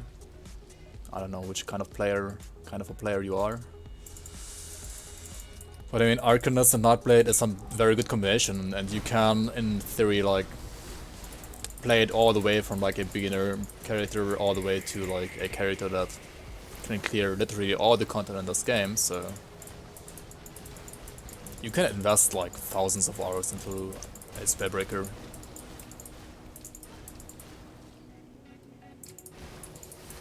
Oh, you mean skills? Oh, you like how to like play an Arcanist? Like how to play Nightblade Arcanist? I will just use Nightblade as your main and then like Arcanist as your support class. And just play like normal dual wield Nightblade stuff, so like you put like points into the dual blades line, right? Like 1 point into dual blades and then like 1 point into all the weapon pool skills. You don't need to like put more than 1 point except for an execution, and at execution you want to make sure that it has 20% chance, so you want to like have at least 5 points in there. And then you want to like 1 point Russell's Blade Burst, like max out Lethal Assault, right, for the flat damage. And then you want to like put Pneumatic Burst at least like 6 out of 12, or like even 10 out of 12. Get the Transmitter as well, to like reduce cooldown. Or like Shadow Dance to 12 out of 12 at least. And then like if you're like more on the Frostburn side of things, you max out Elemental Awakening or whatever it's called as well, otherwise you just 1 point that. Then you get like 1 pointers into like all the passive things at the bottom of the Nightblade, right? Then you also like 1 point Ring of Steel and Circle of Slaughter, and like get the Transmitter as well to like convert it to freeze, so like cold damage, right? And then you also like 1 point the blades, right? The Blade Spirit pet, and use that to like proc some devotions. And like once you got like all that Nightblade stuff, you can like start getting Arcanist. You can also like start getting Arcanist earlier if you want to, like, for like Flash Freeze for example. Flash Freeze is awesome against trash, but it's not that great against bosses because it doesn't work if it can't freeze enemies, and like many enemies, like many elites are, and especially like many bosses are immune to freeze, right? So Arcanist you mostly use for defenses like Maven Sphere, these counters Elemental Exchange line at the top, then like Nullification, Mirror of Reactors, that kind of stuff, right? And then like the passive at the bottom as well, like the one that gives you racial damage towards Ethereals and Chthonians. So you want to push like up to 50 points as well actually in Arcanist, because Nightblade does not have an exclusive. So you do want to get Star Pact as well in Arcanist. And I think that's all there is in Arcanist, like to a Spellbreaker, right? You can also play a Spellbreaker as a caster, focusing more on the Arcanist side, and then you like focus on Chosen Sky Shard, right? That can also work. But like overall I would say that like the dual wield Nightblade heavier style is better. Well met. We did talk to the dead body girl, right? Yeah. Also, Festivus, thank you so much for the follow. The patch, I mean, I was hoping it's gonna come today, but apparently it's not gonna come anymore. I don't think so. Maybe it's gonna come like in the next 10 minutes, but I don't know. So probably next week. I mean, they said it's gonna be in February, and there's only like one more week left, right? So it's has to be like next week now.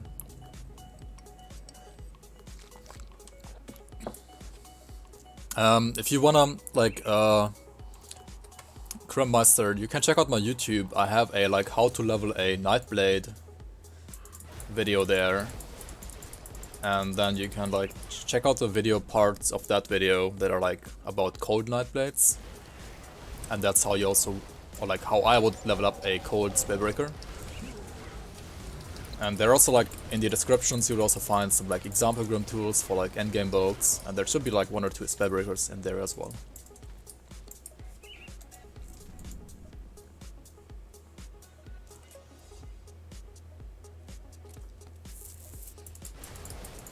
Yeah, Reign of Terror is a good mod as well. I do wanna check it out as well at some point.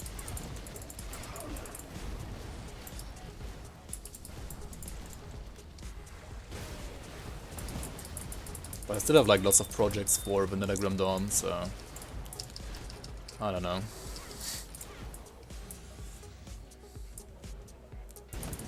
Hey Akrima, how are you? Welcome, welcome.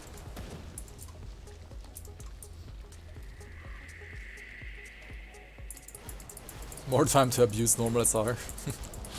Yeah. They're gonna nerf the loot that you get from normal SR on the next patch, so if you are one of those guys who use normal SR to farm your legendaries, you still have some more time, I guess.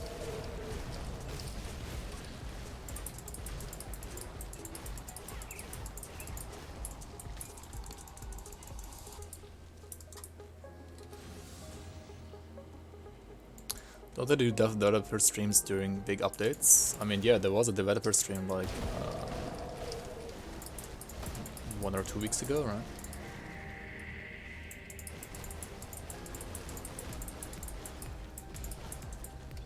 But they don't like necessarily do the stream on the day of release now.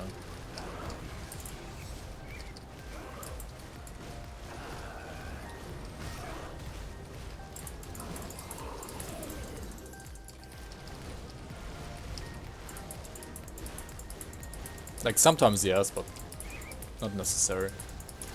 Not necessarily.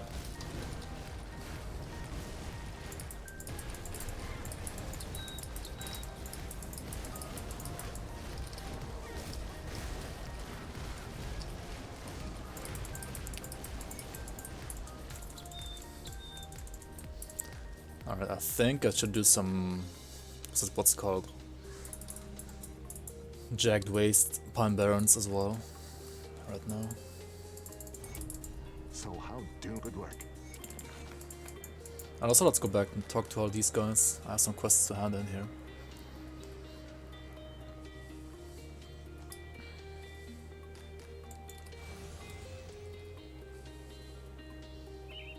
Yeah.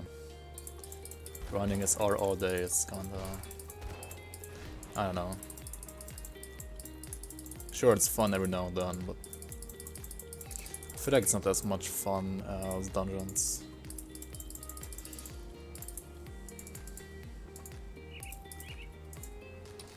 Wait, I talked to these guys already, right? There's some guys over here that I didn't talk to yet. Lag, please. There we go. Did this, been there, okay.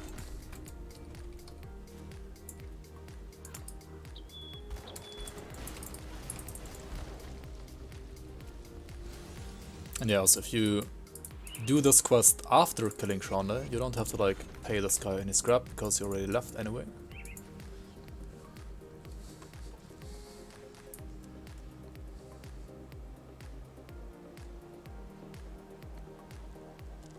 Yeah, I think so too, Adios. But like some of them were like at least in the same week, so like they streamed and then like in the same week we had the patch, for example. Damnation. Now that But yeah, not too often. Burn a bus. Come, friend, right to business. Nobody. Oh, what? Wrong port. Which is why I thought it's gonna be like in this week, because we had like developer stream like I believe like 1.5 weeks ago, and like Misadventure like a week ago, something like that, right?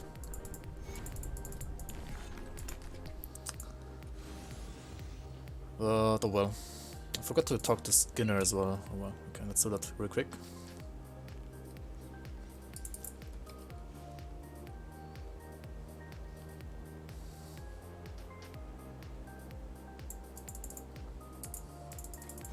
And I mean, it doesn't, if I say next week, it doesn't have to be like in 7 days, right?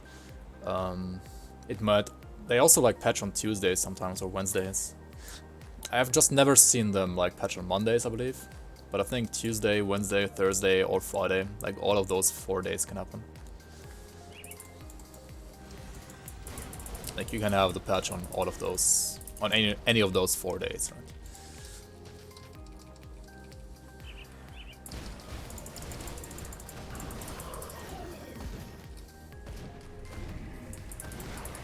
Monday's weekend for them. Apparently.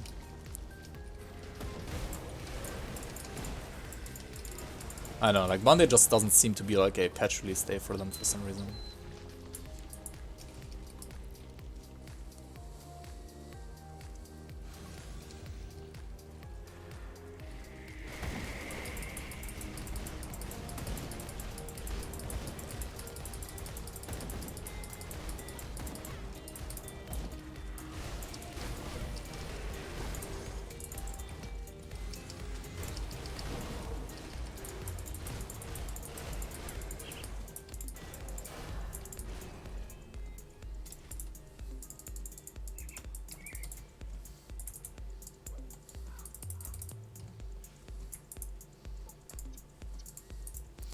Okay, where did I put my last ones?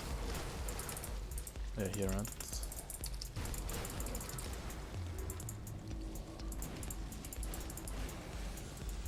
Alright, one more level, then I'm gonna have a huge weapon upgrade again.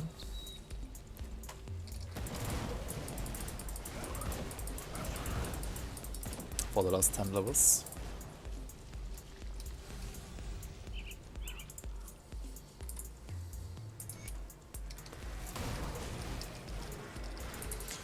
What is this? Skinner's Family Seal? Is it actually better than what I have? Ring of Valiance. And the Ring of Valiance is pretty nice though, right? It is better than my Leoninus's ring though, definitely. Like the 3% XP gain is kinda whatever right now.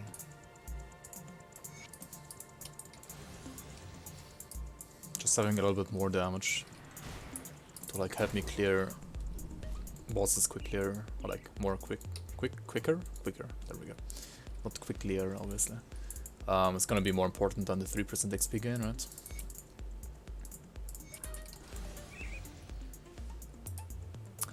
Hey, Horia, 740, welcome to the stream.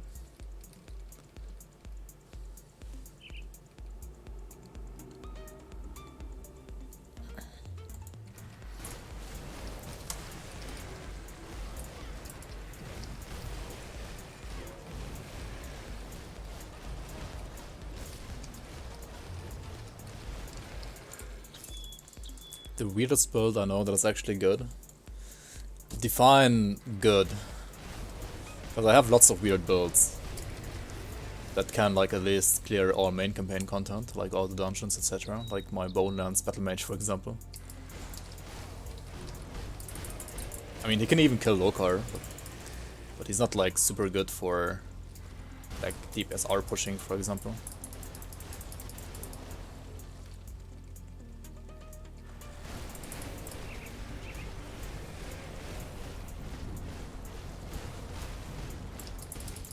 But I mean, if you're even like really super good, yeah, like retaliation to an essence is like kind of a weird concept, but it's like super broken. And not like super broken as it was super broken like some patches ago, but it's still really good.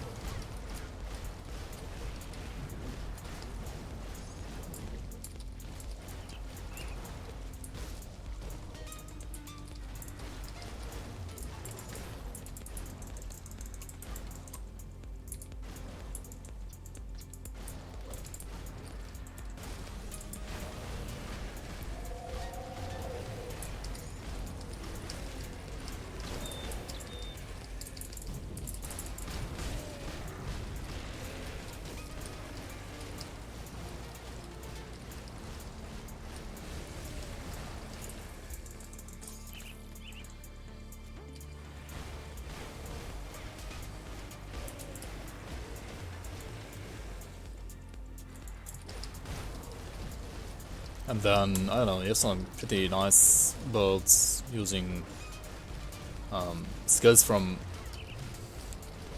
like weapons, for example, instead. Right? You have the Obsidian Juggernaut, for example, as a weapon that gives you like a basically like a Thunder-like ability that you can actually use as your main ability on, for example, a Pyromancer. I have a Pyromancer that uses the ability from that weapon. It's pretty decent, pretty good. I mean, cleared like Crucible 170 as well on hardcore, so yeah, definitely at least decent. Elemental Cadence Tactician. Yeah, I mean, you can do either you dual wield, right, and you use Malakor's Infusion as a weapon, I believe, or you do like two-handed with a new weapon that we're gonna get in the next patch. There's gonna be a new weapon for two-handed Elemental Cadence actually in the next patch. The Sign of Arcane Force, I believe it's called.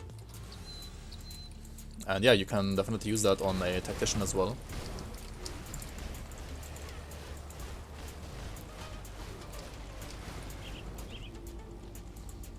I mean, the new weapon actually is probably better for Witchblades though. Not gonna lie. But like the Malakor's Infusion is really good for Tacticians. Like the dual wield variant. For you good equals can do SR65. Okay. On softcore, I presume.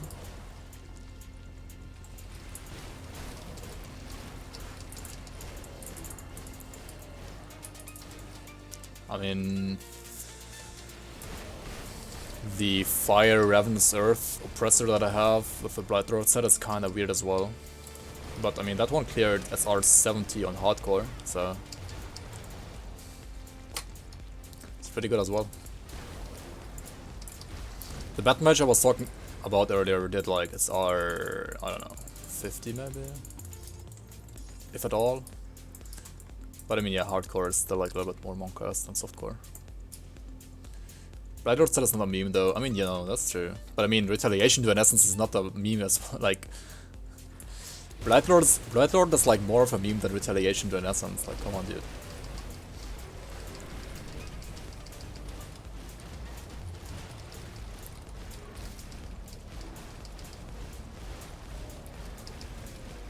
Retaliation to an Essence was like a meta build some patches ago. Dual wielding Malakor's Infusion and Empyrean's Mercy. Yeah, those two are really good for that build. Retell Flames of Ignifar.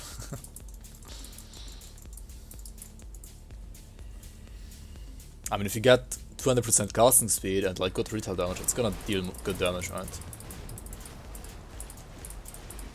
Because if you have 200% casting speed, it's gonna be like a fast-taking spell with decent AoE, just like short range, but still decent AoE, right? And you're not gonna like care too much about like all the dot damage that it usually has. Like Flames of Ignifar's main problem if you don't play Retaliation is that it has like lots of flat, I mean lots of damage over time, right? And like damage over time on an ability that also scales with casting speed, it's kinda terrible. But if you're playing retaliation and you only like stack flat retaliation, right, you're not gonna have that problem. But how much percent retaliation damage added to attack can you get on Flames of Ingafar compared to, for example, Renaissance? I think it's gonna come down to like how much retail, like how much rata you're gonna get on Flames of Ingafar compared to Renaissance. Because like if you play retaliation, like full retaliation, the only thing, like literally the only thing that matters when it comes to damage is like how much rata can you get on that skill and how fast can you spam that skill, right? Those are like the two deciding factors for like damage, for like retaliation damage added to attack skills.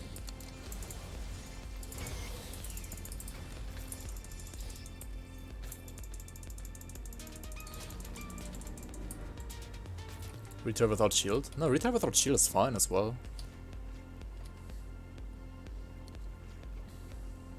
Or the Agrivix, like not the Agrivix set offhand, but the other one. Is that the one that gives you retail as well? Oh shit.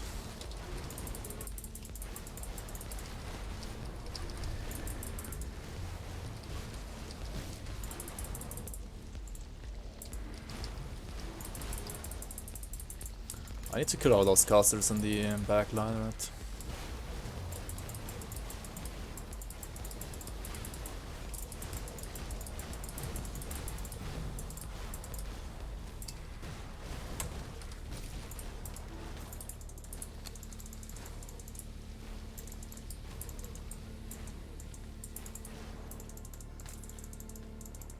And how much does the Renaissance have?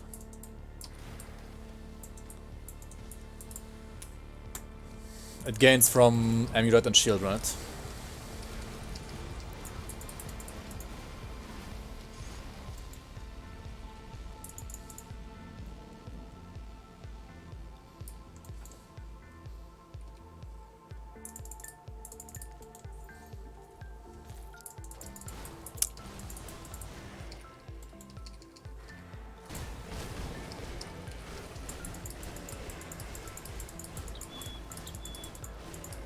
Hi, by the way. Hi, Audios. How are you? Fallout genießt. Dance game. 14%. How much longer do I need to finish my studies? I don't know. We'll see. We'll see, we'll see.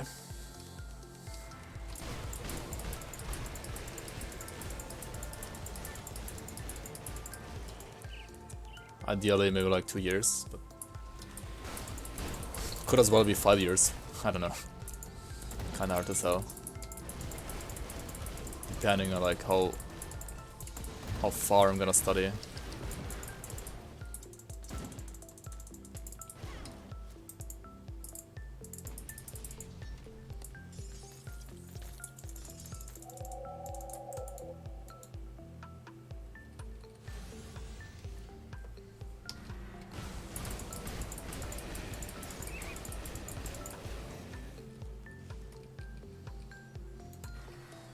%, on Renaissance only. I mean, if you dual wield those daggers or swords, right, you already have 16%, right? And that's like more than Renaissance. So obviously lifesteal is gonna be worse, and like, if you're not using a shield, you can't use certain retaliation devotions. So that's a big minus. But skill itself could be pretty nice on the damage side.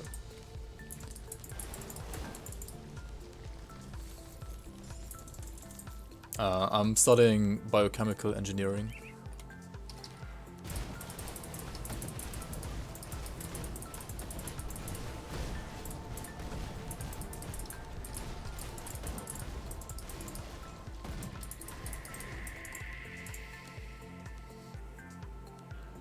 Come to Switzerland for easy standard of living.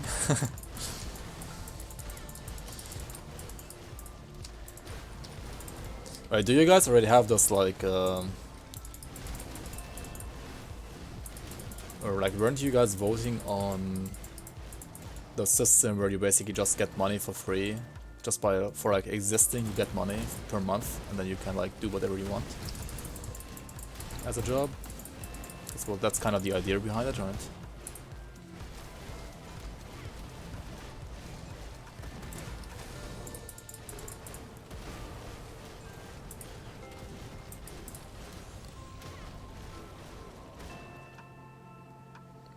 At Daimler? Yeah, I mean Daimler is one of those companies that if they like fuck up even more, they might just burn down to the ground. Which I don't think, because like they are so big and they have like they would have like the potential to just like switch their priorities a bit, but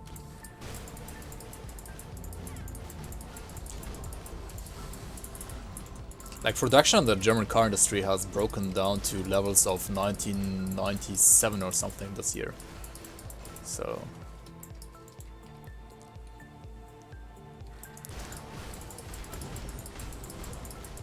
which is pretty crazy.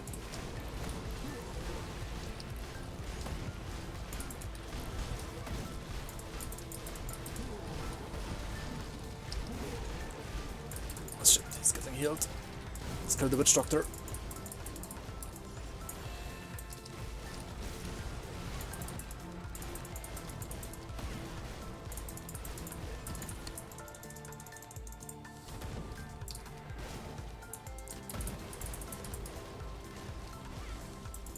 I don't know, I feel like German engineers and German engineering and stuff is still really good. But like some of the people, like some of the managers of the specific like companies were like super stubborn and like they basically just wanted to like live like a king and didn't care much about like what comes after that time.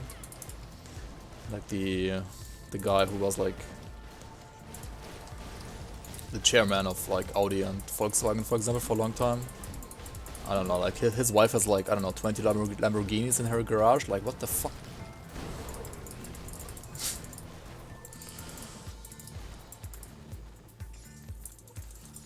It's like, why?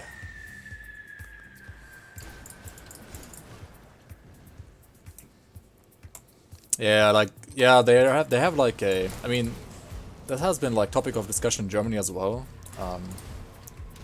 How do you say that, like Grundeinkommen or something like that, right?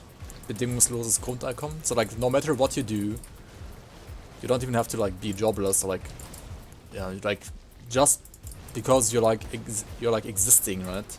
Like once you finish school, you get like a fixed amount of money per month to like live off that, and you can basically do like whatever you want with that.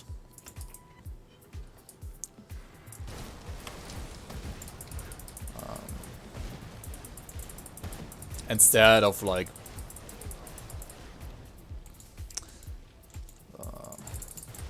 I mean, there are like different concepts on like how what it would replace, or like would it just be on top, right, etc, etc.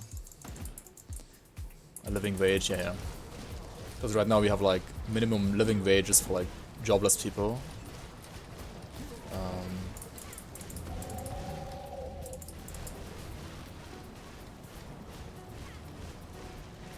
But yeah, there's some interesting concepts. It's kind of like hard to talk about this topic like in detail while leveling like this, but because I do have to like be careful not to die to this guy actually. I should have maybe like went back and got my little 84 weapon before facing this guy, because I feel like I deal no damage right now.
There's absolutely no point in doing so. You will always have people leeching off the system, people will always look at the short term.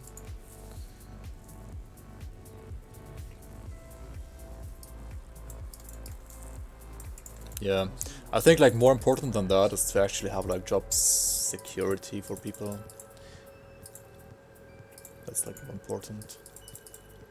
And in Germany, like even with the system that like the problem in Germany is basically that you have a like security system that does pay you when you're like jobless for like a long time as well. But at the same time you have like very low like minimum wages. So like for many people who work in like a like minimal wage sector, it's like not even worth it for them to work. Like they have like maybe say 10% less money if they weren't working compared to if they were working, but they have like 40 hours more free time, right? So lots of people are like, well, I could either have 10% more money and work 40 hours a day, like a week, or I have 10% less money, but I don't have to work at all. Like 10% more money is like not really enough of a, how do you say that, like motivation for people to work, like for many people to work. So like what needs to like happen in Germany is that they have to like increase minimum wages by a lot, in my opinion.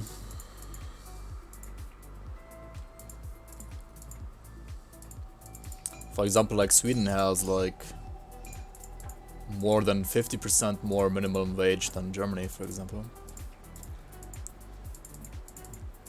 I mean, Sweden has maybe some other problems, but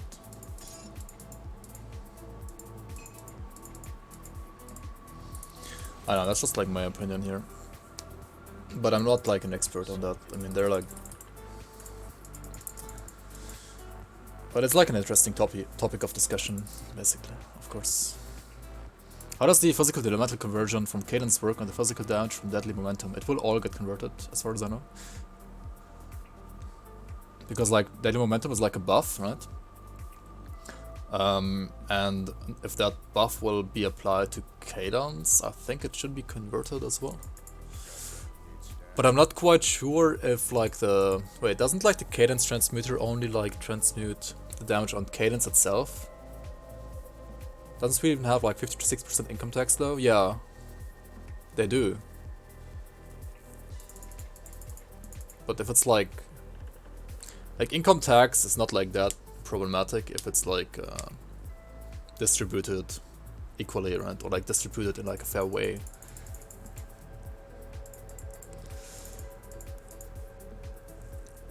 But yeah, many Swedish people, or like some people in Sweden that I know that, for example, wanted to like make a company there. They're like, what? I should just make the company in Germany. Germany's like tax heaven compared to Sweden. I mean, yeah, compared to Sweden, yeah, but I mean, also at the same time, like Sweden does care a little bit more about their citizens than Germany does. I mean, I'm not saying that like the German system is bad. It's obviously good, but like in Germany, like the German tax system has other problems. Like you reach maximum tax like way too fast, but like the max tax is also like too low that you have to pay, in my opinion. Yeah, exactly. Like Sweden, like in Sweden is like a country where you, if you wanna get like rich AF, don't go there. If you wanna have a good life, go there. If you wanna be poor AF, don't go there. Or like if you're kind of poor, you're still gonna be fine there because like people or like the system will care about you a lot. But it also like will try to like it's more worth it to like work in Sweden than in Germany, I feel like sometimes. At least like in the lower wage sections.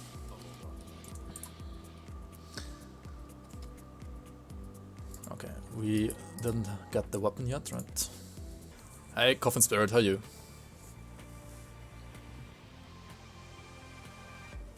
Would a Targo Nightblade be viable? I think so, yeah, you can like dual wield the Targo Hammer. I think you can do like a... I don't know. Yeah, I've seen some like Chinese builds or like Japanese builds doing it.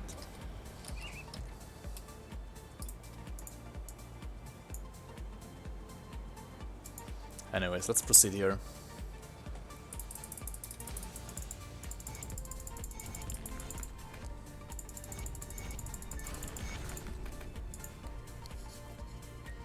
Physical ABB. I mean, the ABB part is not gonna be like the main part of it, right? Just gonna be like another buff.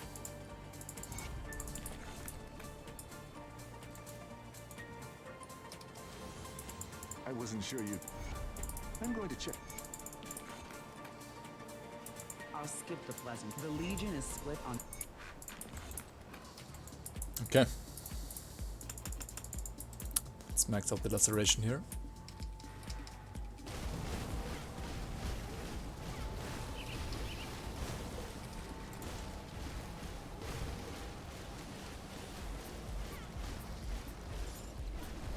And yeah, still not using Warcry because I'm using Arbiter. If I wasn't using Arbiter, or like the Scabbard of Justice, that's like the active ability of Arbiter, which also reduces enemy damage, I would definitely be using Warcry right about now.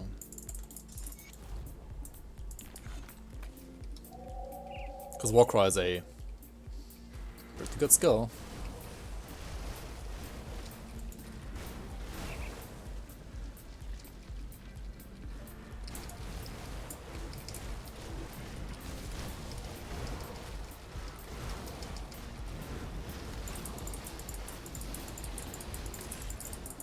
Yeah, I mean, maybe some of you guys remember like the Warborn dual wield physical Blade Master, for example. You can play like a build similar to that with like dual wielding in Targos Hammer instead, right? Or like you can also still like go like full Warborn and then like just use one Targos Hammer. Can also work for physical.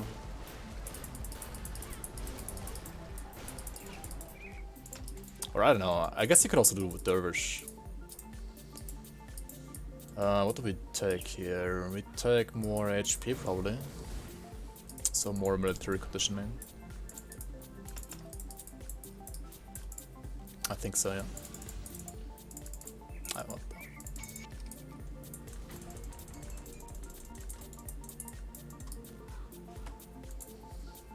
that. Warborn Cadence, hashtag that build. And yeah, just play Targos Hammer instead, right?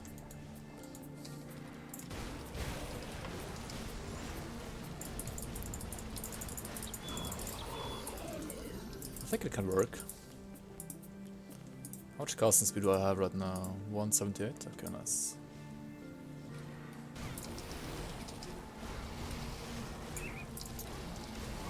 So yeah, this mythical Stonefist Rebuke gives me 2 more meters range to Forcewave, right? And also additional physical damage to Forcewave via the skill modifier here. So that's pretty nice.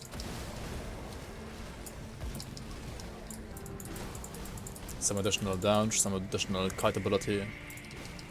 And obviously the weapon also has higher base damage, so like everything that has like weapon damage will do more damage as well, such as basically all of my skills.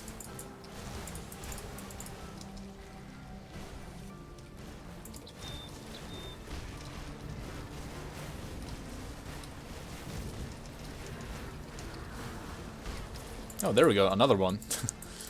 Didn't even have to like use my item assistant for this one actually on this build. That's like so lucky though, people leave, right?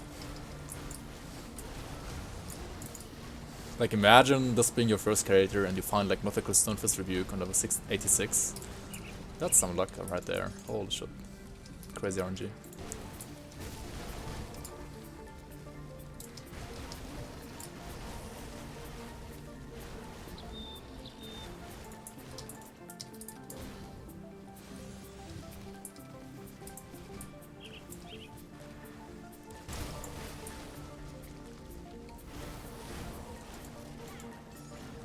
Will toss Great Axe for weapon damage?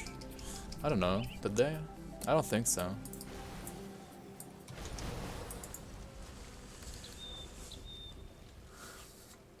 It's the most fun I've had with the character.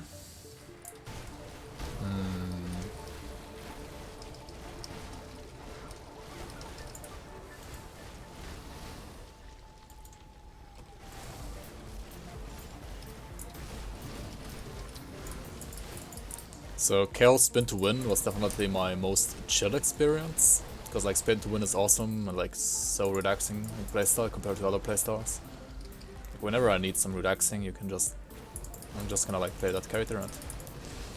And but like most fun probably like one of the Bombermans, like my Shebreaker Bomberman for example.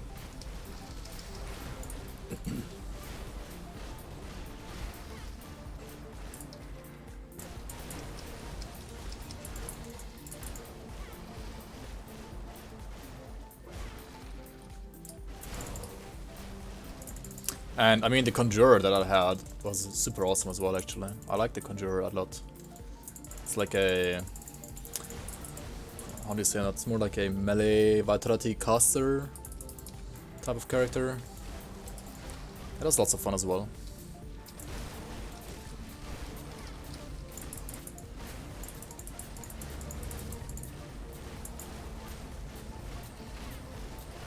Oh, you're talking about the blue axe. Forgot. No, wait. Oh, no, the normal Ultus Axe. Yeah, maybe they increased the conversion on it. That might be true, yeah.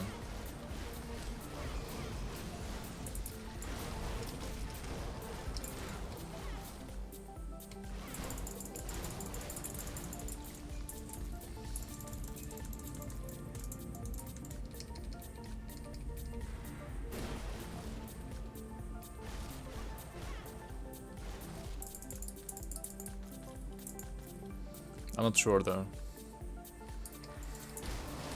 I haven't played like melee autos myself at all, so don't really have too much experience. I mean, some, but like I didn't play it in like Endgame. I only know it's pretty good. Like maybe not like super good, but like very good.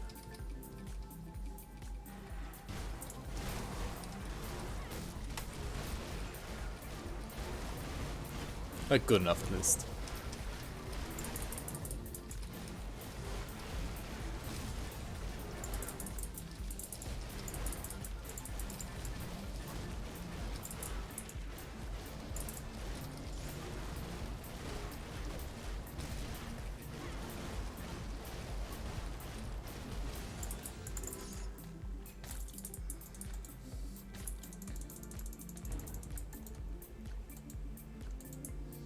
Major Ring nerf. I don't know. If they're gonna get nerfed, it's only gonna be like a very small nerf, right? Because they're super hard to get. I don't think they're gonna be nerfed actually.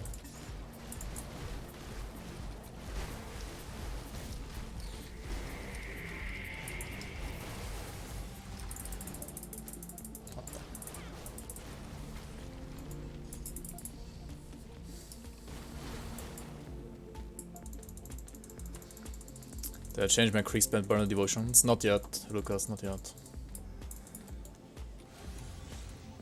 Still have Dying God, which well... it's good for the attack speed and crit damage, but other than that, I don't like it too much, actually, in that case. Yeah, I'm still like... I was still like thinking about maybe like changing it over to Hourglass instead. Or something else.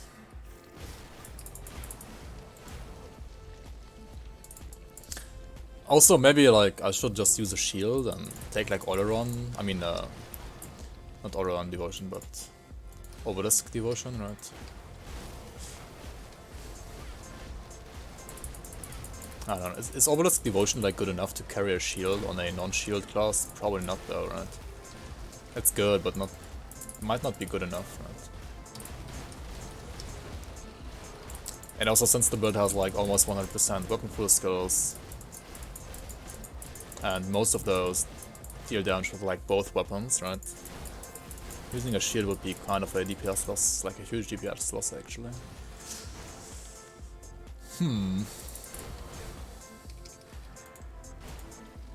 But yeah, maybe Hourglass. Or like Phoenix instead of Dying God.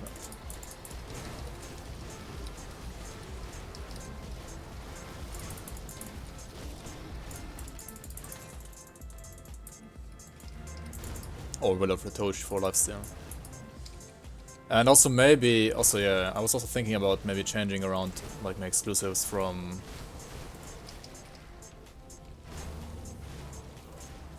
the Arcanist one to the Necromancer one, because the Necromancer one has lots of lifesteal. What? Did I miss one? I missed one, right? Yeah. There she is.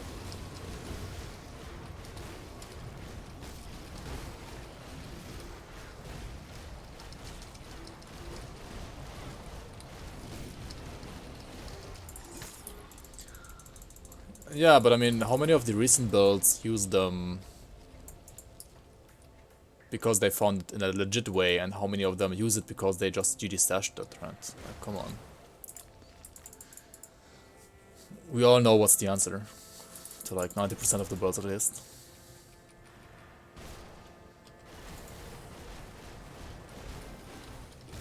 They're like, they're so easy to get, they're target farmable, just get them, lol. I mean, no, you're not gonna get them. It's that easy. Yeah, like, they're like harder to get than Alchemist rings. Like, way harder actually. At least, I mean, it's gonna be easier to get like any of them, but like to get the one that you want, it's gonna be pretty hard. G3. Hater.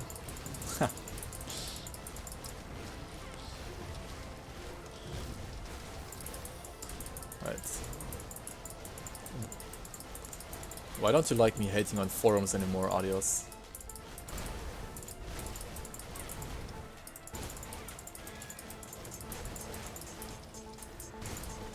You out of all the people.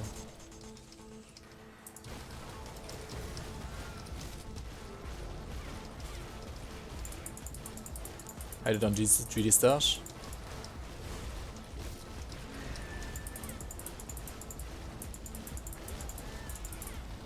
I think that like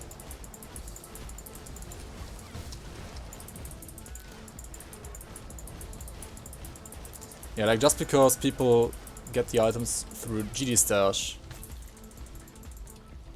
they shouldn't like nerf the power level of a incredibly rare item.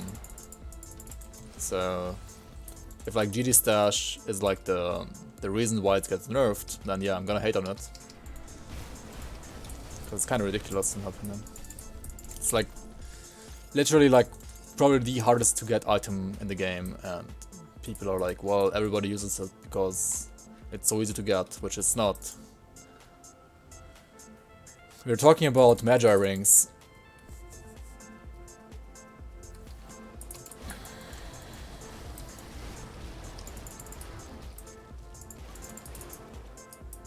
And about whether or not they should be nerfed. And I think they should not be nerfed. Or like if they should be nerfed, like only like a tiny amount. And Arcanist said like, yeah, but like every single build on the forums uses Magi rings. And I was like, yeah, but I mean, you know how many of those rings are like actually legit and how many are just TG stashed, right? So I don't know. I don't know. So for example, like Alchemist rings for cold builds, right? Like Alchemist rings are like BIS for most dual wield cold characters in the game, right? Which is fine. They're powerful and they should be because they're like the hardest cold rings to get in the game. I think that's fine. Just because, I mean, would you like argue that like Alchemist rings should get nerfed? That's kind of stupid, right? Alchemist rings are like actually easier to get than the Magi rings. So.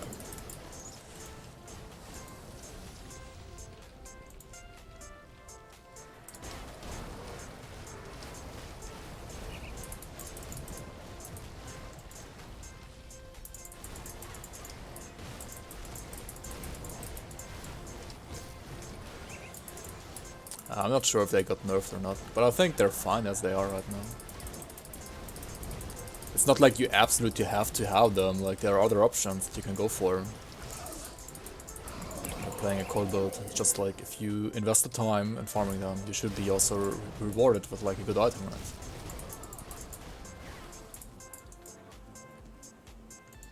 Almost have lower A. But that's a reflect mob. Don't wanna attack him right now at least.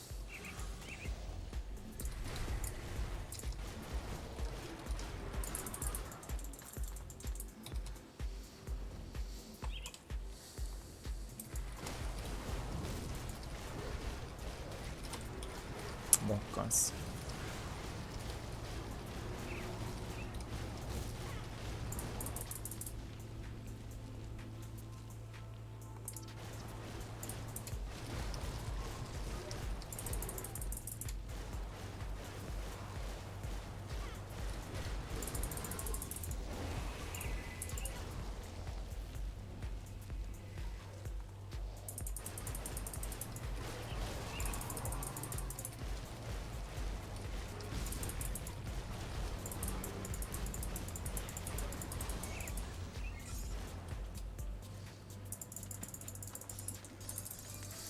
Alright.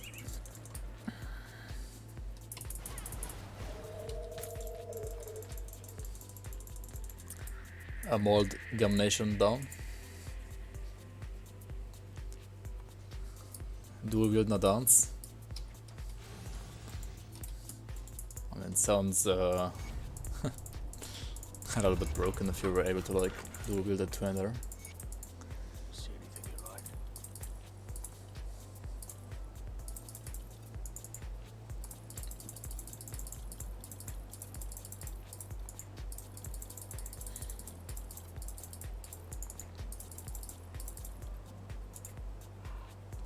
What do we have here? Bile-ridden of Spellweaving.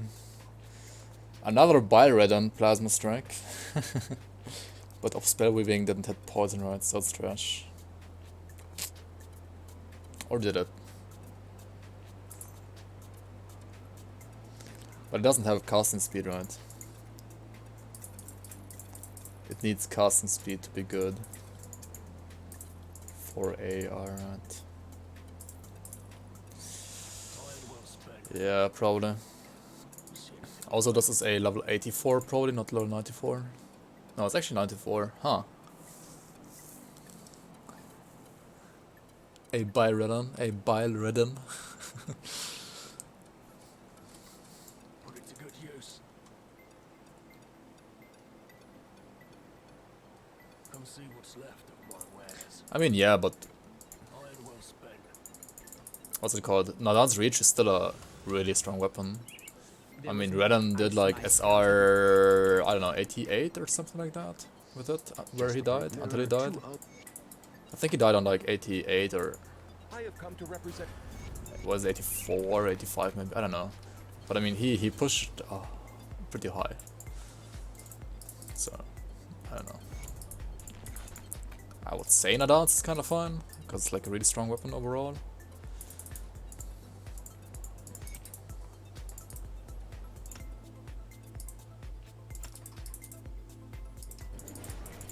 I mean, that's also like Reynan, right? Reynan is like beast of a pilot, so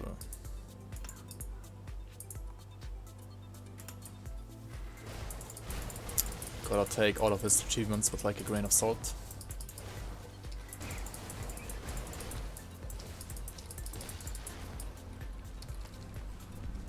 Was Spite already nerfed? I don't think so, no. But probably next patch, which should come, well, it's not gonna come today anymore, I guess, so it's gonna come next week. And yeah, we might see some Spite nerfs then.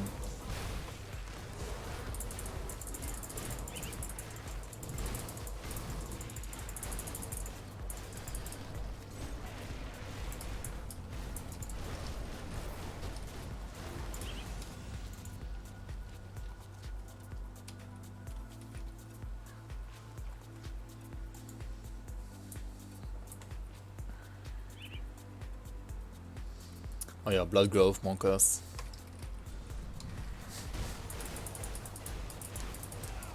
Let's not die here.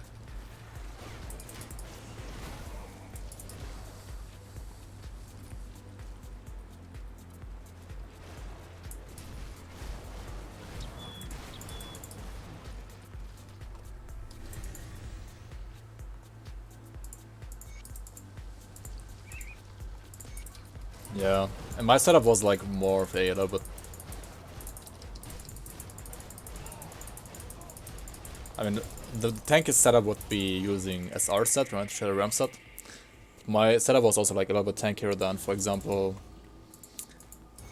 the world record set made by, I like the world record setup made by Sir Spanks-a-lot, right, on the forums. He cleared like, I don't know, what was it, Crucible like 3 minutes or something like that? Like 350? I mean, like, so like a little bit, like below 4 minutes at least. So yeah, Spite can be really crazy. I won't say Spite is like really good for hardcore though. It's like a super good softcore build. You can make it work for hardcore, yeah, but you have to like nerf yourself a bit when it comes to damage, obviously.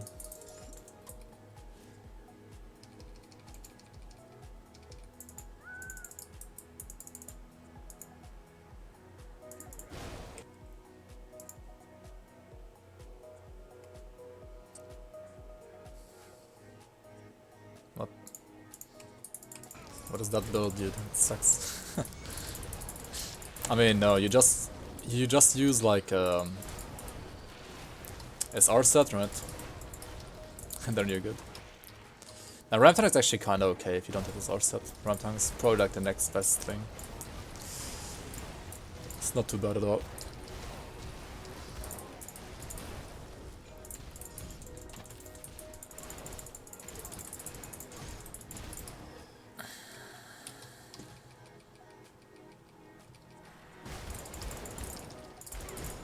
But yeah, the vitality and stun resistance definitely needs some work there.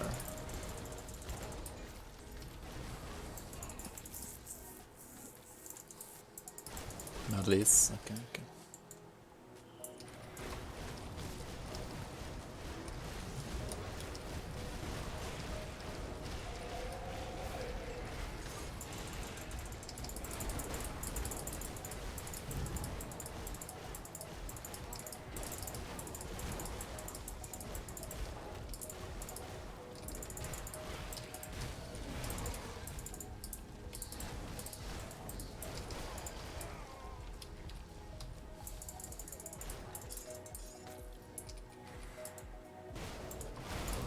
Did I find Bolvar? Did I kill Bolvar yet? I don't think so, right? I didn't kill Bolvar yet. Maybe he's over here, at the shrine. Bolvar? Or did I kill Bolvar? I don't remember even. Oh, there he is, no. Never mind. Bolvar. Where are you?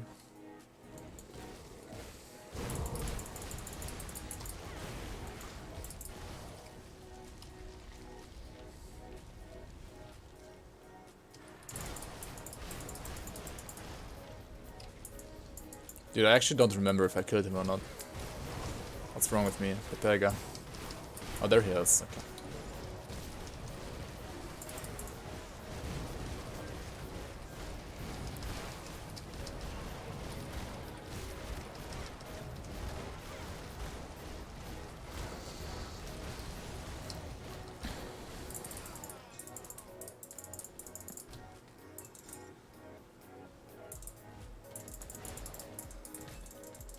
I really hope they're gonna like maybe buff the internal trauma damage on Virus Might. I mean Virus Devotion.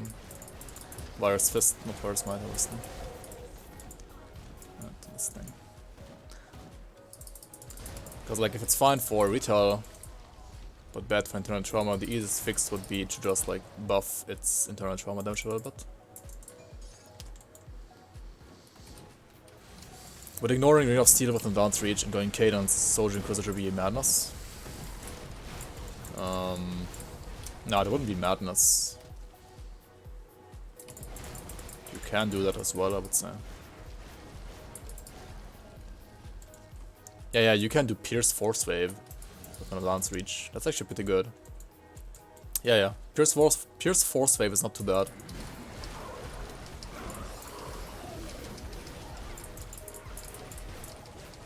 And for that, I mean, yeah, why not play Tactician, right? It's pretty good. A dot that is proccing without your will seems weird.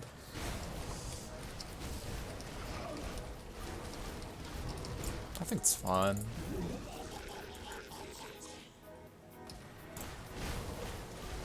Maybe not.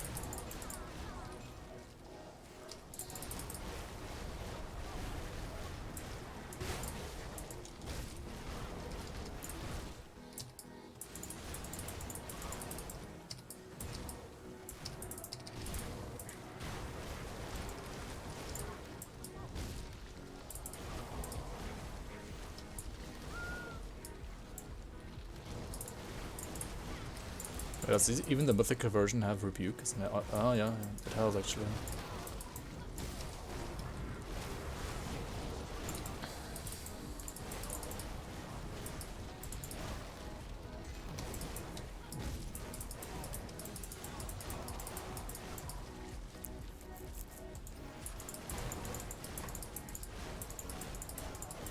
For rectal, what? Because it's fisting? Because it's a fist, it's more suited for rectal, what?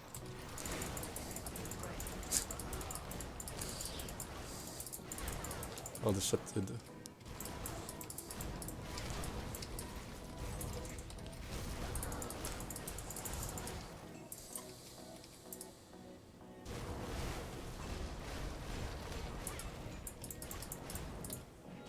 But I mean, it's an AOM devotion, right? Like, pre-Forgotten Gods didn't even have retaliation damage added to attack, right? So, obviously back then it was supposed to be an internal trauma devotion.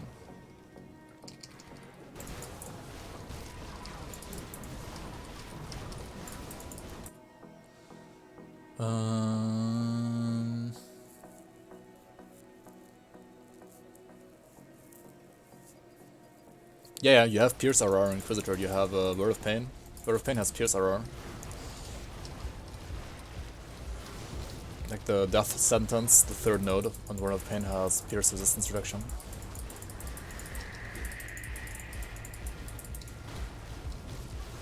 So yeah, like Pierce Tactician is legit. You don't need Nightblade at all for that.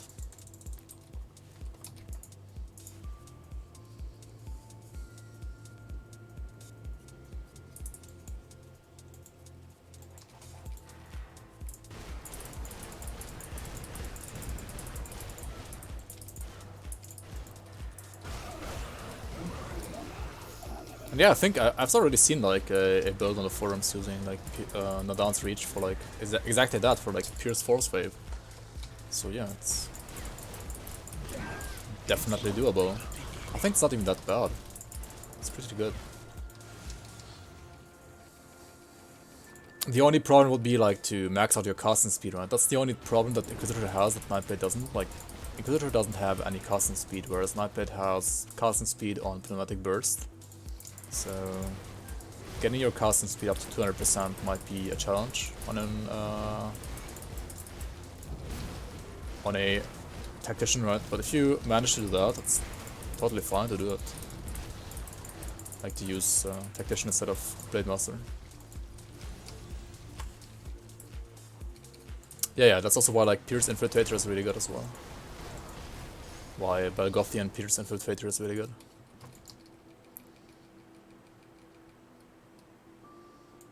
Back then Ashes wasn't even out, yeah. Lots of stuff has changed since then. But yeah, wait, November 2017.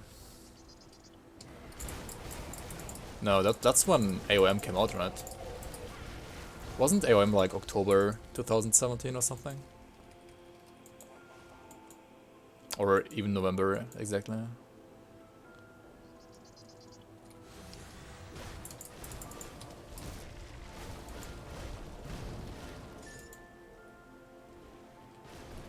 Yeah, I think it was November 2017, right?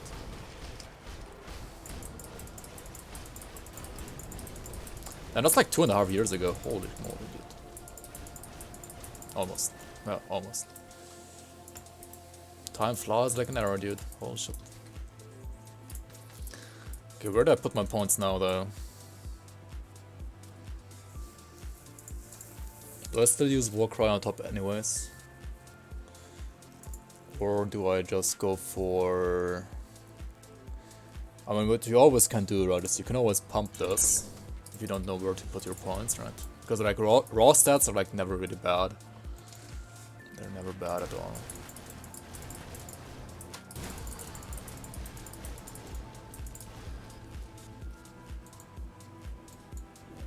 I just said good and gave a thumbs up. Nice.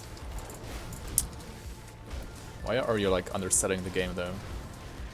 Should have said like at least awesome thumbs up. Good thumbs up. That's not troll, dude. I mean, it's not wrong. Obviously, it's a good game. But I mean, like considering how much you played it, you could have like provided a little bit more, I guess.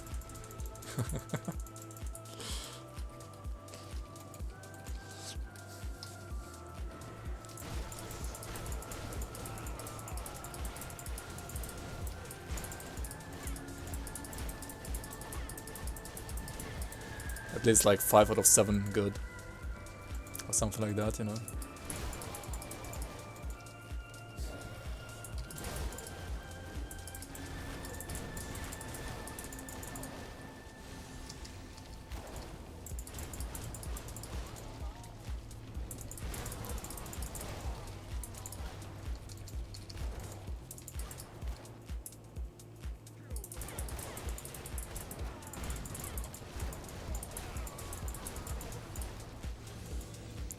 Yeah, I think like before Ashes of Mammoth, like Grim Dawn was actually like a... It was like a good game, but nothing like super amazing, right? But like ever since Ashes of Mammoth, the game was actually became amazing.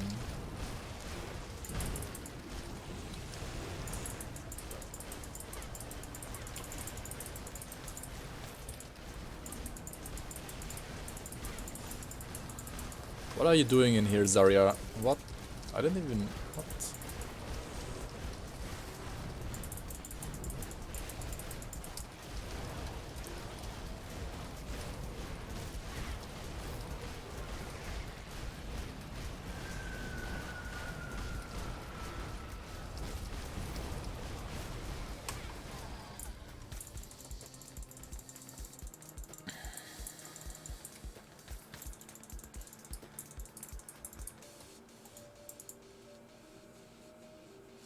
Ever since Bastilla came out, became a sellout, it became really good.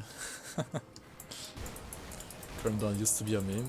No, I wouldn't say it was a meme. It was never really a meme, such as Lucent, for example. Like, Grim Dawn never was that bad. Grim Dawn always was a decent game. It was just like a little bit small. Like if you check out like Kickstarter Grim Dawn, right? Like Kickstarter Grim Dawn was supposed to be only Act 1, and that's it. Like that's how small the game was supposed to be in the first place. Like it was like supposed to be only Act 1. But then yeah, things got added and added and added and added and added. Like Krieg was like supposed to be like the end boss of the game. But yeah.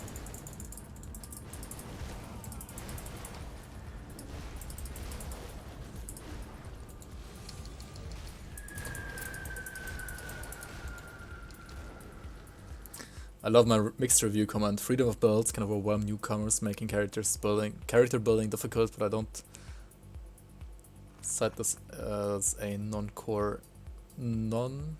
as a con, more of a mix. I thought it's true.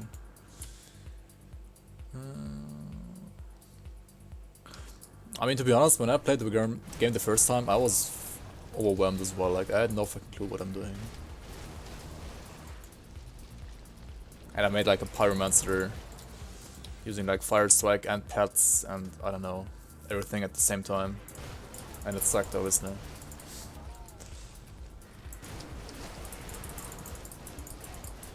But I mean, like my only RPG experience prior to Grim Dawn was like mostly Diablo 3, so I was obviously not good at making builds back then. Because I thought like the game was gonna play itself and just like D3. And I was like, wait, you actually have to like think about your build in this game? Wait, what? It's actually awesome.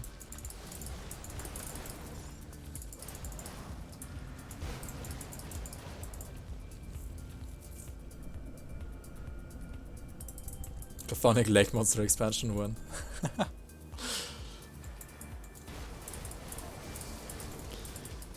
When are we gonna be able to repair the bridge going south of Devil's Crossing? Which is where like Act 5 was originally supposed to be, but then they were like, oh, people don't turn the camera, we can't like make people go south, right? Oh well.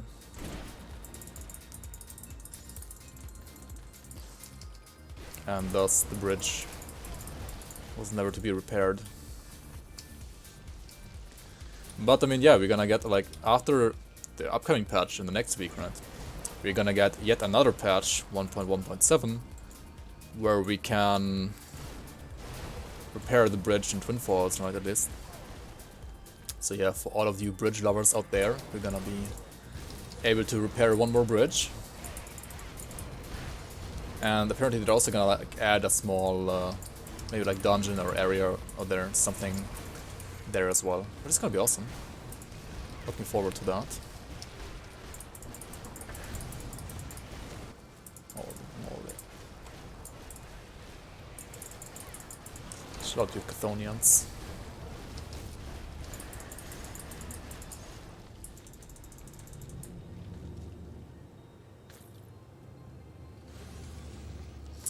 Did I ever play D2? I played D2 one day on stream, and then like a patch came out and then I didn't play D2 anymore. But D2 is an awesome game, I do want to play it more. It's just very dated, so it's not as much fun if you don't have like nostalgia for it, I guess. Because it's like very dated by now, by today's standards. Like even Titan Quest felt dated for me, so, and Diablo 2 is like twice as dated, I feel like. Played before 1.1.6.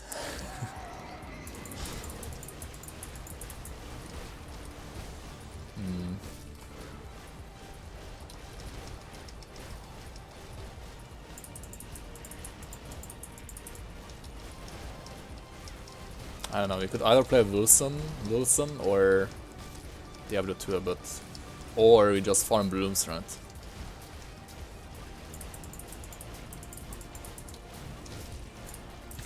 Holy shit, look at this ragdoll. Get wrecked, Karos. Last Epoch not worth testing? It is worth testing, yes. The only problem I have personally with Last Epoch is that I am a poor bastard and Last Epoch is gonna be cheaper on release than in beta, so I'm just gonna wait until it's gonna release. Usually, I don't know, like if the game was like as cheap in beta or like cheaper in beta than release, I would definitely buy it. I would have like bought it like half a year ago already, but I don't like their like weird way of like having the game be more expensive pre-release than on release. I don't know. That's such a weird thing to do in my opinion. See anything you like? I mean, why can't they just like have beta cost like the same as the release and then have like, I don't know, like additional packages for like, I don't know, some random skins or stuff like that and call it like the founders package or something like that, right? And like that way they would have like more people buy the game, as well as like people who actually like want to support the game more and have like the money to support the game more, be able to like give them more money, right? But yeah, I don't know. I can to a certain extent understand like the reason why they have that model, but I don't know. It doesn't really suit my logic, so that's why I didn't buy it yet. Last Epoch looks like a 1965 game. I mean, it looks better than Diablo 2, come on.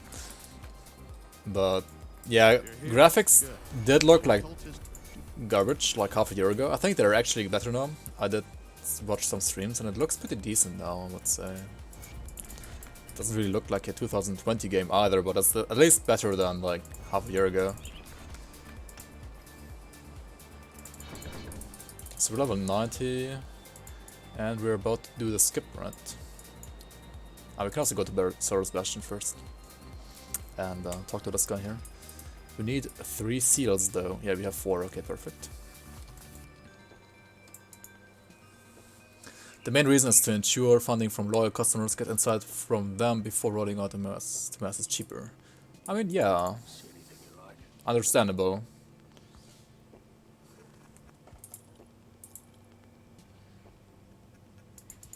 But I'm not gonna be one of those guys. Then, I guess.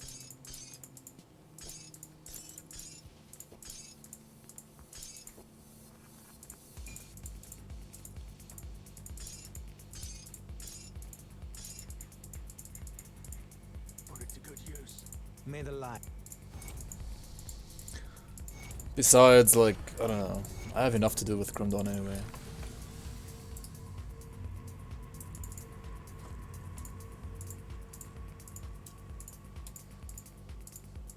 What I really liked about Last Epoch though is that they did this this tournament, right? This 1 to 60 run or 1 to 50 run. This race, right? The race that they organized. It was really fun. That was really refreshing to like see RPGs get some like competitive aspects as well. I don't know what. Like watching that race kind of made me wanna like buy the game.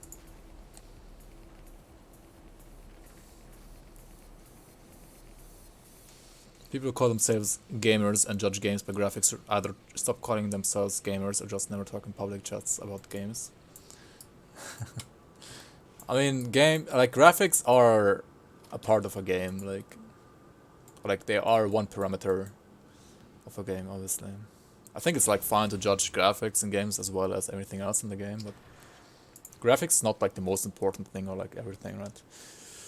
Alright, let's enjoy some skipping here. Skipping with Blitz is not as safe though, right? Because you can actually get attacked while in Blitz compared to Shadow Strike. Because you can see me like take some damage here actually.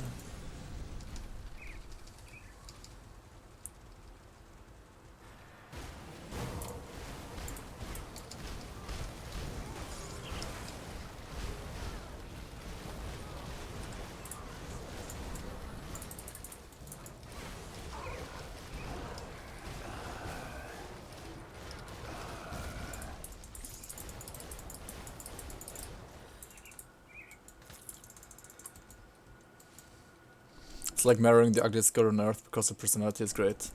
I mean, you're not gonna do that, right? Like, let's not kid ourselves, right?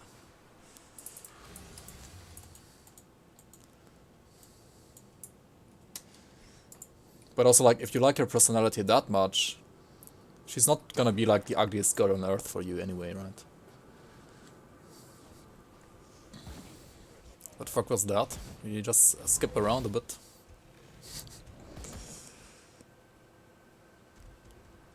It's fine to judge graphics, but not games by graphics. I don't know. I think it's like fine to judge games by their graphics as well as any other parameter.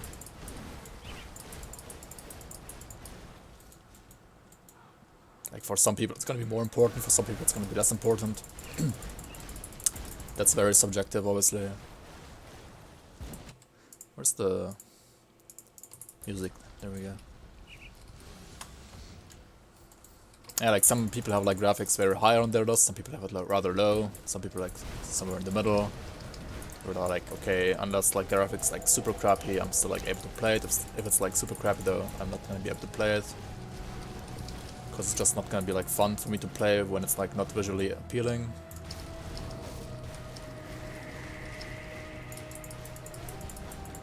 How? I can show you later.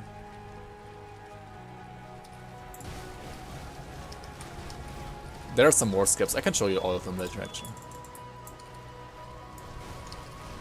Or like all that were kind of consistently at least.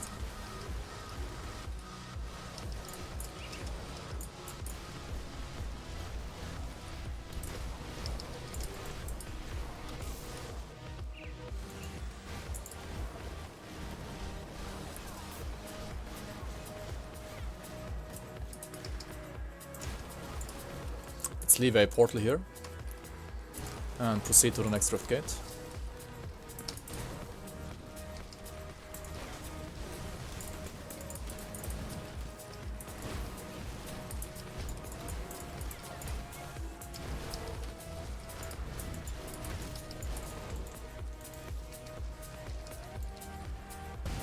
Dumb girl will always be dumb. Yeah. Probably.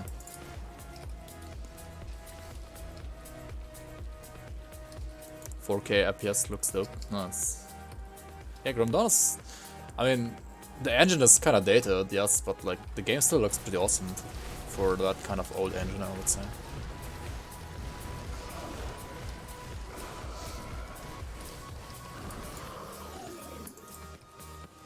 Like the level of detail on some areas is like insane.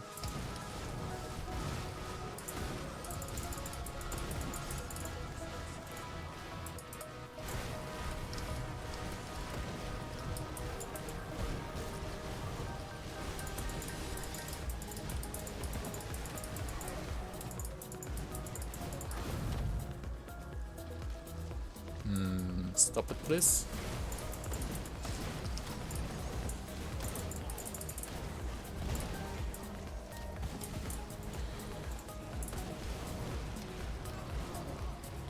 One more? No? Okay. Let's go back to the rift.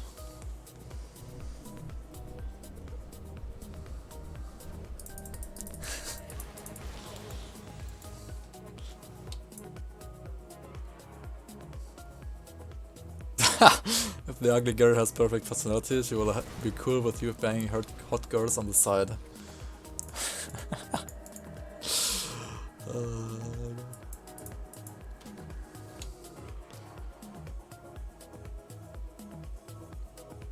So you say that people can say Grim Dawn graphics are not realistic, this game is trash, not worth to play it? No, I'm saying that... I mean, some people can say that because they will say it anyways, like I'm not the one to like allow them what to say, right? There's free speech in this world, or at least in like some parts of the world, and you can say like whatever you want. Like if some people are like, well, graphics are shit, so I'm not gonna play it. I mean, I probably don't miss... I wouldn't like miss someone like that in the Grim Dawn community, I would say. But I think it's fine to judge like a game by its graphics as well as any other parameter, like. But I mean, if you judge a game by only one parameter like all the time, then it's like, no, that's not how it should work, right? In my opinion, at least. Like you should look at, I don't know, like different things, like for example, I don't know what is important to you, like graphics, story, gameplay, theory crafting behind the scenes. I don't know, like in RPGs, it's like combat, itemization, classes,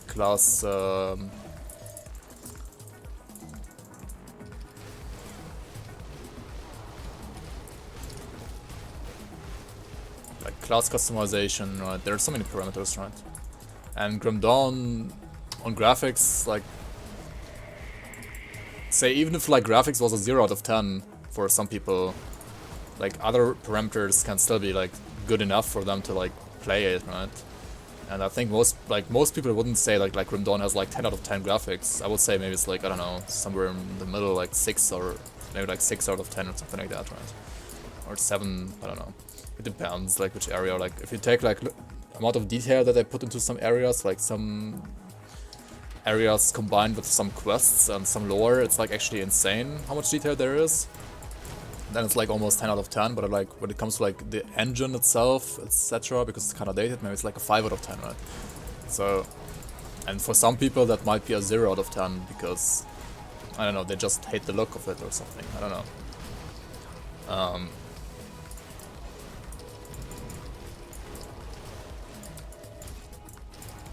But yeah, like people who don't play Grim Dawn or like think that Grim Dawn is a bad game probably don't say it's bad because of just the graphics. They probably don't like the graphics, and they don't like maybe the slower gameplay compared to PoE and stuff like that, right?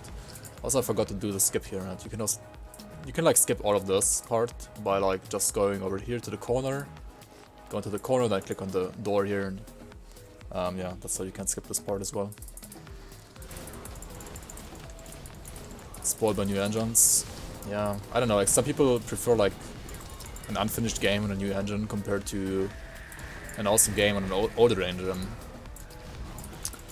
Just because like the engine looks good, but like just because the engine looks good doesn't really mean that like, I don't know. Like if you put the same amount of work into like an old engine or like a new engine, it's gonna look better on the new engine obviously, so.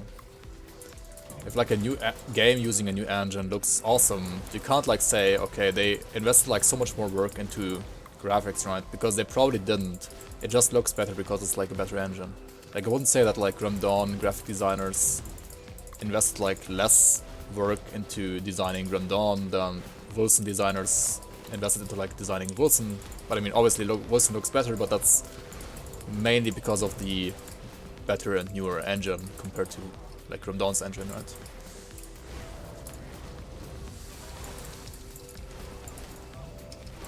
And if you like stay with Wilson as an example and you talk about all the other parameters of a game or like that make an RPG great, like it sucks at literally everything else compared to Grim Dawn. Like it's worse at literally everything else compared to Grim Dawn, except for maybe some combat mechanics. Like Grim Dawn can be a little bit Grim Yawn sometimes when it comes to combat mechanics. But like, yeah, like super bosses etc. are still like, they will require you to be super focused still. It's like a different way of combat, I would say. It's not like any worse or better, it's just a little bit different. Like Wilson is obviously more arcadey, like more on the D3 side of things. Okay, let's hope this guy doesn't have Reflect Shield again, otherwise I'm gonna die at level 91 this time instead of 92, right? But yeah, it doesn't seem like it.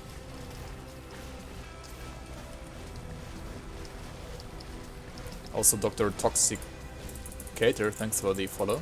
Welcome to the stream.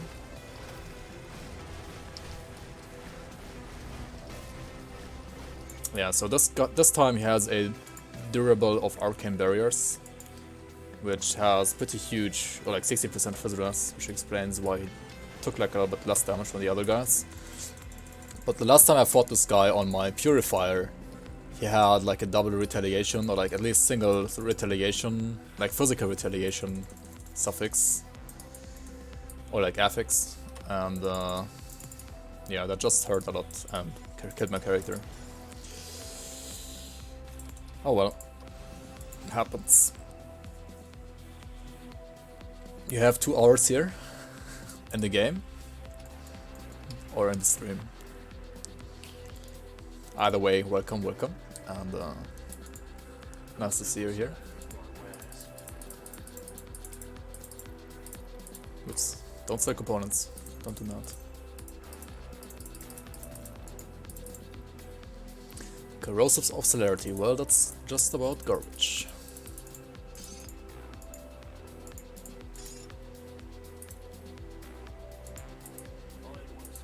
Good. You were very precise. Alright, it's delicious.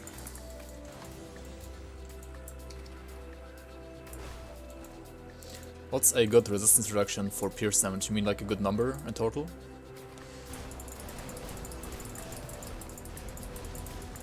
I don't know, like in general I would say if you have like more than 100 with any damage type except for chaos, it's pretty good. Like if you have below 100%, it's not that good.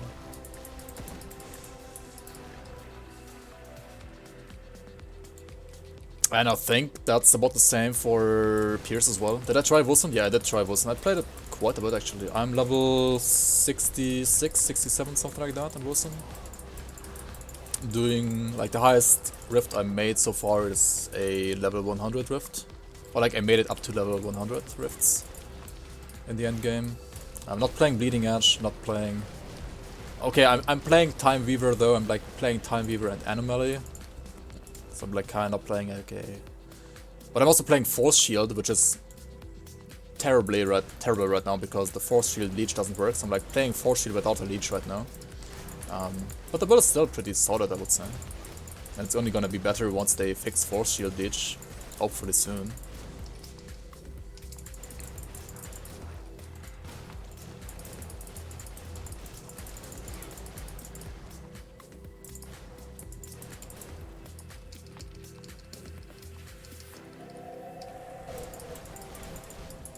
I'm not sure, maybe I'm 64 as well, but I think I'm like, no, I think I'm like 67.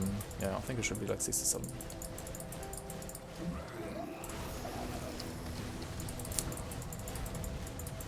Like you have to, I mean you have like double, I mean, don't forget to like count everything though, right? You have to count RR from masteries, you have to count RR from procs on your gear, like rings, etc., right?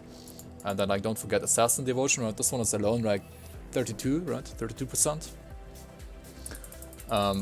Yeah, if you're playing Pierce, this devotion is mandatory, right? You have to use this one.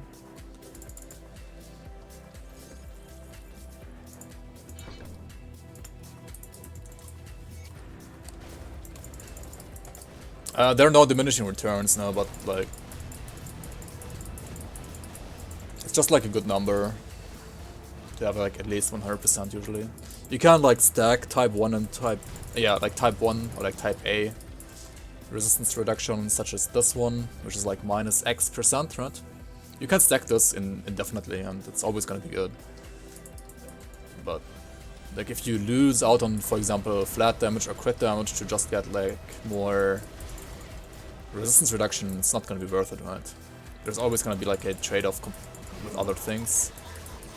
And like usually, yeah, like around 100 is like a good value, like a minimum value, I would say. Except for Chaos, like Chaos doesn't need as much because enemies have less Chaos resistance. And also it's like hard to get Chaos resistance in the first place as well. Hey Bob, how are you? Welcome, welcome. Nice to see you. Good evening.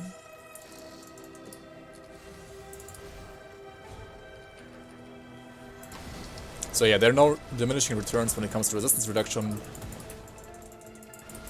itself, but consider, like, say you have an enemy that has 100% resistances to, for example, Pierce, right? So if you have 100%, you're gonna reduce that from 100 to 0, right?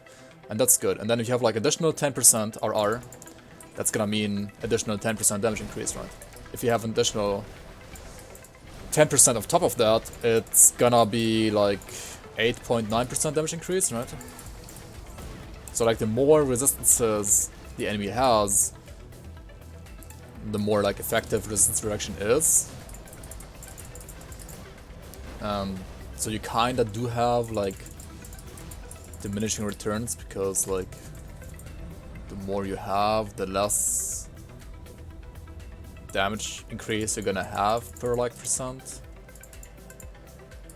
In a way, I don't know how to like properly explain it right now, but there are some like, I mean the stat itself doesn't have diminishing returns, but just because of like how many like resistances, like how much resistances enemies have usually, you will see diminishing returns. And at some point, like getting more crit damage or like getting more flat damage or getting some other kinds of damage is going to be better than stacking more resistances. But yeah, usually you can, yeah, like you're safe to like get lots of resistances, like lots of resistance reduction, and that's always going to be good.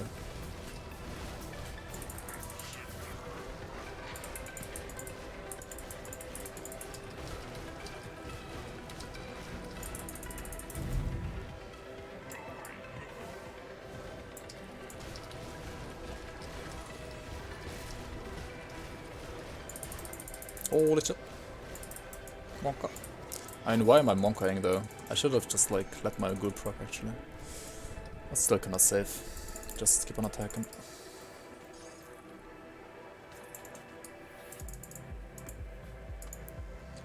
Yeah, in this game you need to kinda streamline your damage. The only exception is bleed, because you cannot convert stuff to bleed, so as bleed you will always have either physical or vitality or pierce as your secondary damage.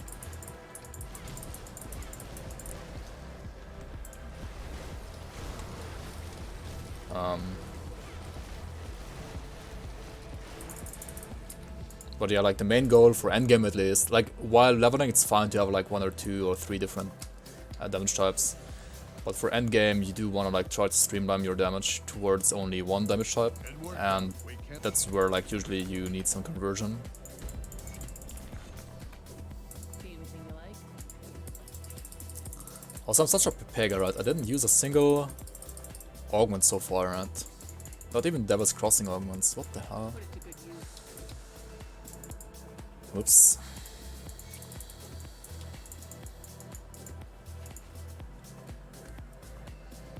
Dodging Lucius's comets, of course. I've seen so many people get killed by that, I'm not gonna take the risk, dude. You can take the risk on softcore, but not on hardcore, especially not when you're playing with low card set. Like, no, I'm not gonna take the risk.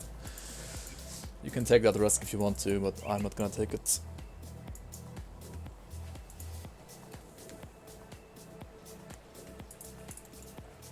Didn't you like play Grim Dawn like some days ago again? Like a little bit at least, Adios.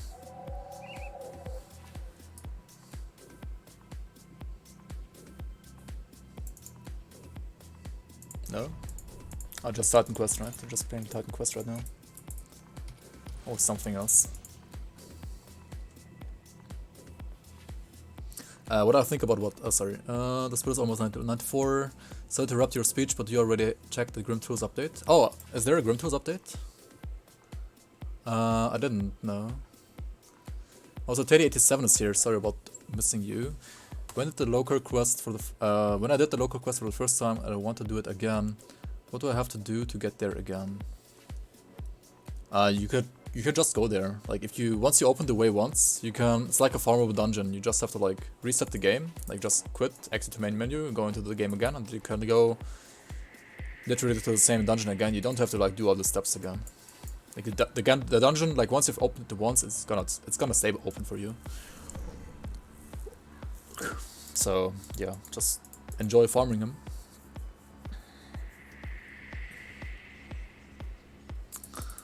But yeah, I'm gonna check out the Grim Tools update after I'm level 94 here. And we can talk about that.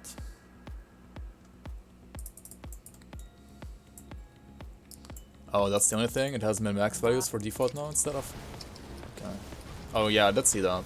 I mean, just... Like, that's not really an update, that seems more like a bug or something, I don't know. I mean, it always could show you min-max values. Rather than average values, if you like put it to that. There was always the option to do that. Like that's not new.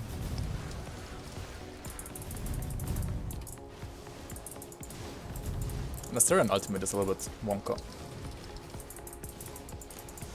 Wonkas.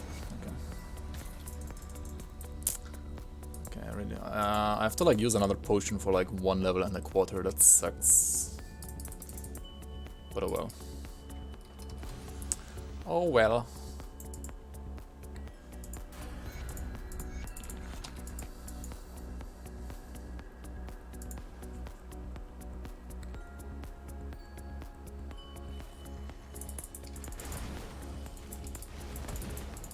Yeah, you're welcome, Teddy.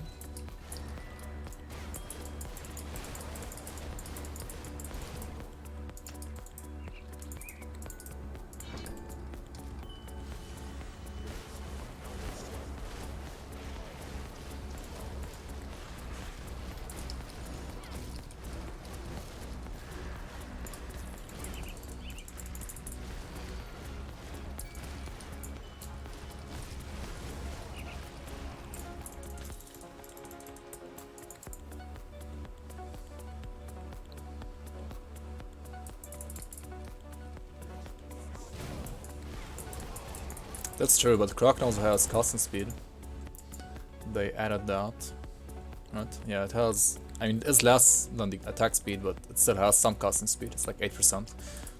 8% on 1 devotion is not too bad.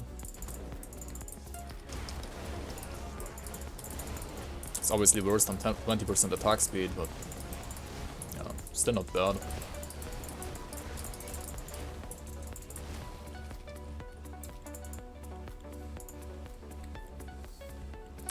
Why am I going hostile with Anastasia? Because I don't need her augments at all on this character, and it's just like faster to do it this way. If you're a new player though, I would not suggest you to go hostile with her at all. And also, like, if you do need her augments, don't go hostile with her either. But I already know that this character is not gonna need her augments, and yeah, then it's just like faster to do it this way instead.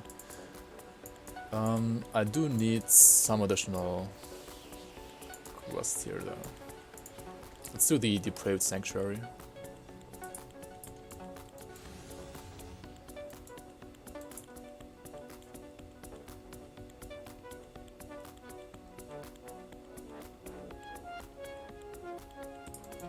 Did I just change all the fun stuff? You mean Grim Dawn? I think most of the time they just changed the broken stuff. They don't really like...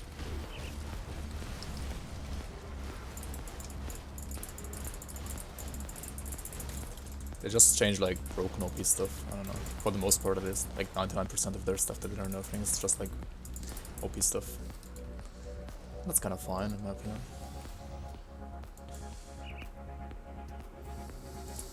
Oh, you're betting on 93 and 3/4, right?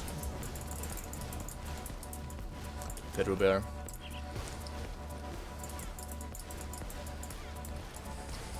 Maybe I should like make the system where you guys can like bet Agden Blooms on like the level that I'm gonna rip out, right? Isn't there like a bot for that? I think there's like a bot for that, right?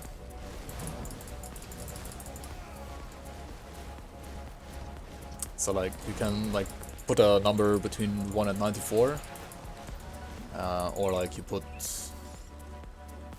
I don't know, something like I'm not gonna die in there, and then you guys can like bet on when I'm gonna die. Did I say attack speed? No, Forcewave scales with casting speed. Wait, when did I say attack speed? What are you quoting here? Blade Arc is attack speed and Forcewave is casting speed. And Promise Strike is also attack speed. Like somebody wrote that Promise Strike is casting speed under my video, which is just wrong. It's attack speed. Old Coffin did.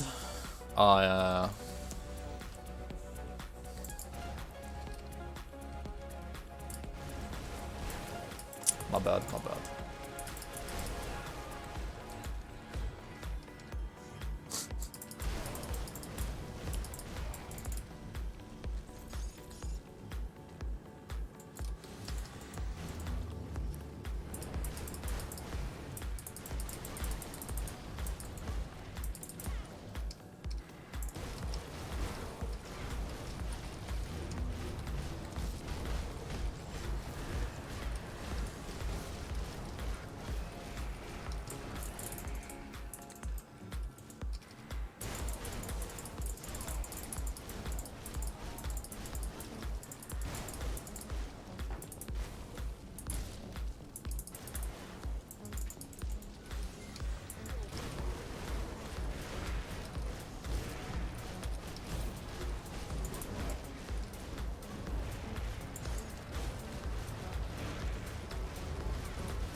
By the way, you could see that he's not gonna drop his weapon, like he's not gonna drop the Salazar Maya, because you could see that he's not wielding it if you look closely.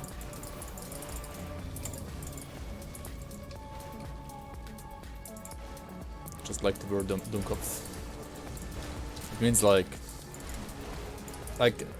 literally, like the literal translation is like stupid head, But what it means is just like idiot.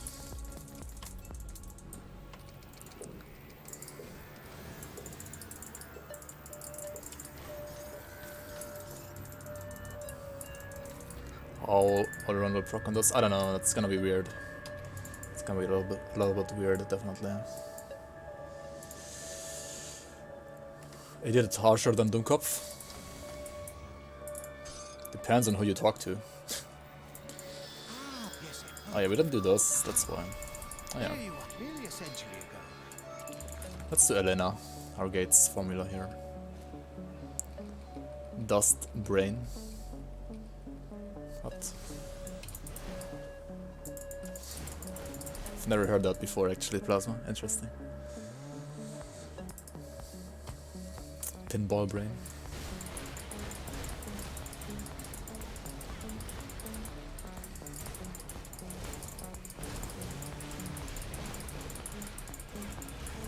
You have some interesting sayings over there in Ohio, man.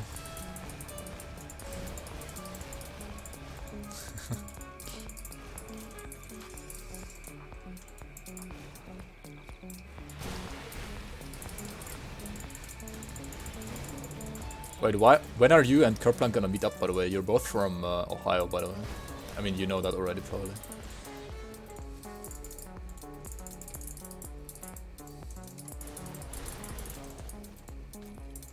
Yeah, they changed that like 10 patches ago. Coffin Spirit. Who? Kerplunk Gaming, the guy that you also started to watch a little bit every now and then. He's from Cleveland. If you haven't seen his desktop yet. He has like this huge Cleveland picture on his desktop. That's his background. Advertising.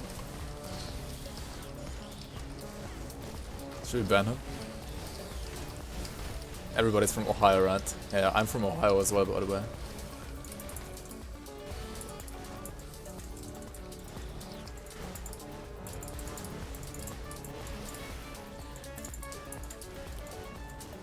Cleavage land. Get cleaved land. Hopefully not.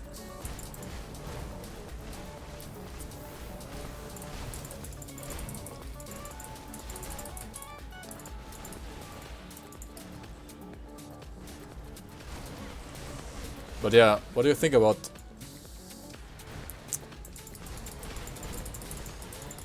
Cleveland Plasma? Do you like it?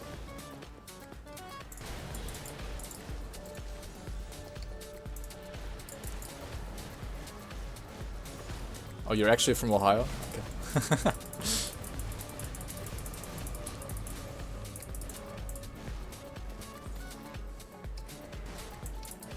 Who's that? Cleveland is a city.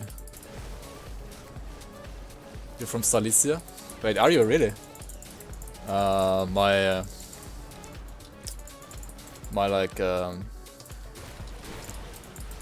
grandfather is from Silesia as well. Or like he was, rest in peace.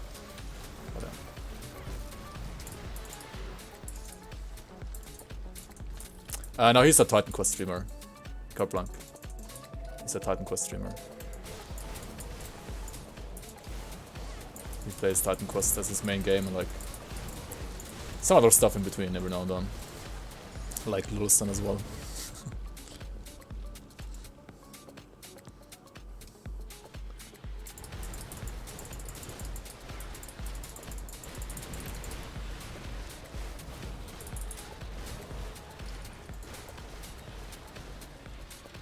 Any other Pierce RR except Assassin's Mark? I mean, you have the flat RR to all the rest, right?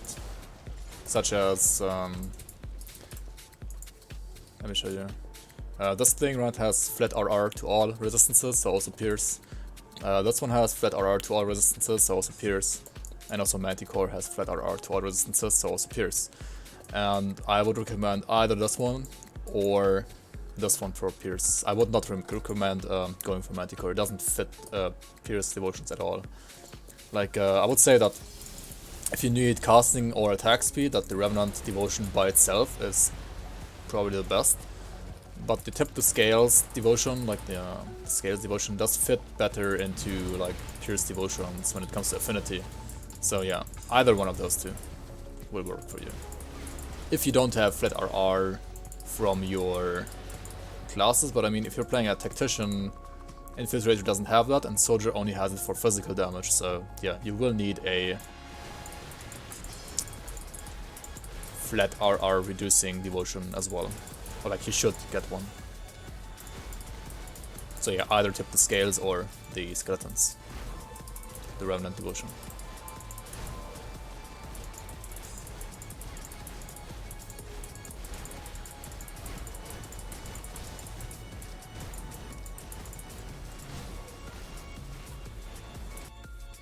By default, camera move is if you push the mouse wheel. Yeah.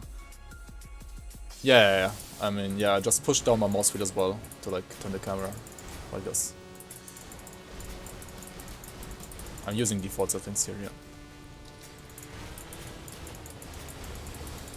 I have Polish roots. No, he was German, but he was living in Silesia. I mean, he was living there, like he was born there, like before the war, you know. So. Before the war, parts of Silesia were German, right?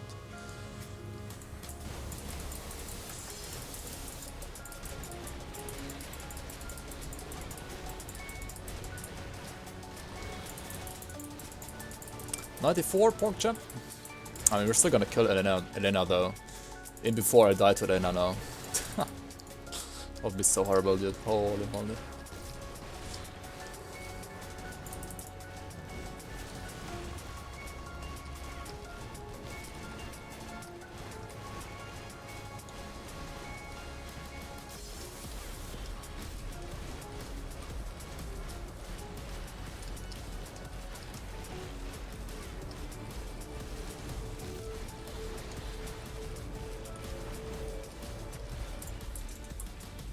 Ooh.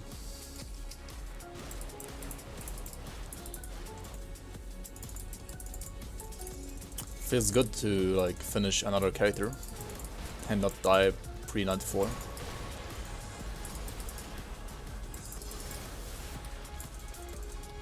Alright, let's go back to those crossing here. And hello, welcome Mr. Loboto. And also, thanks for watching and goodbye YouTube. This is gonna be it for my 69 to 94 leveling and ultimate. Thanks so much guys for watching. Yeah, stay updated for a endgame build highlight video of the Witchblade.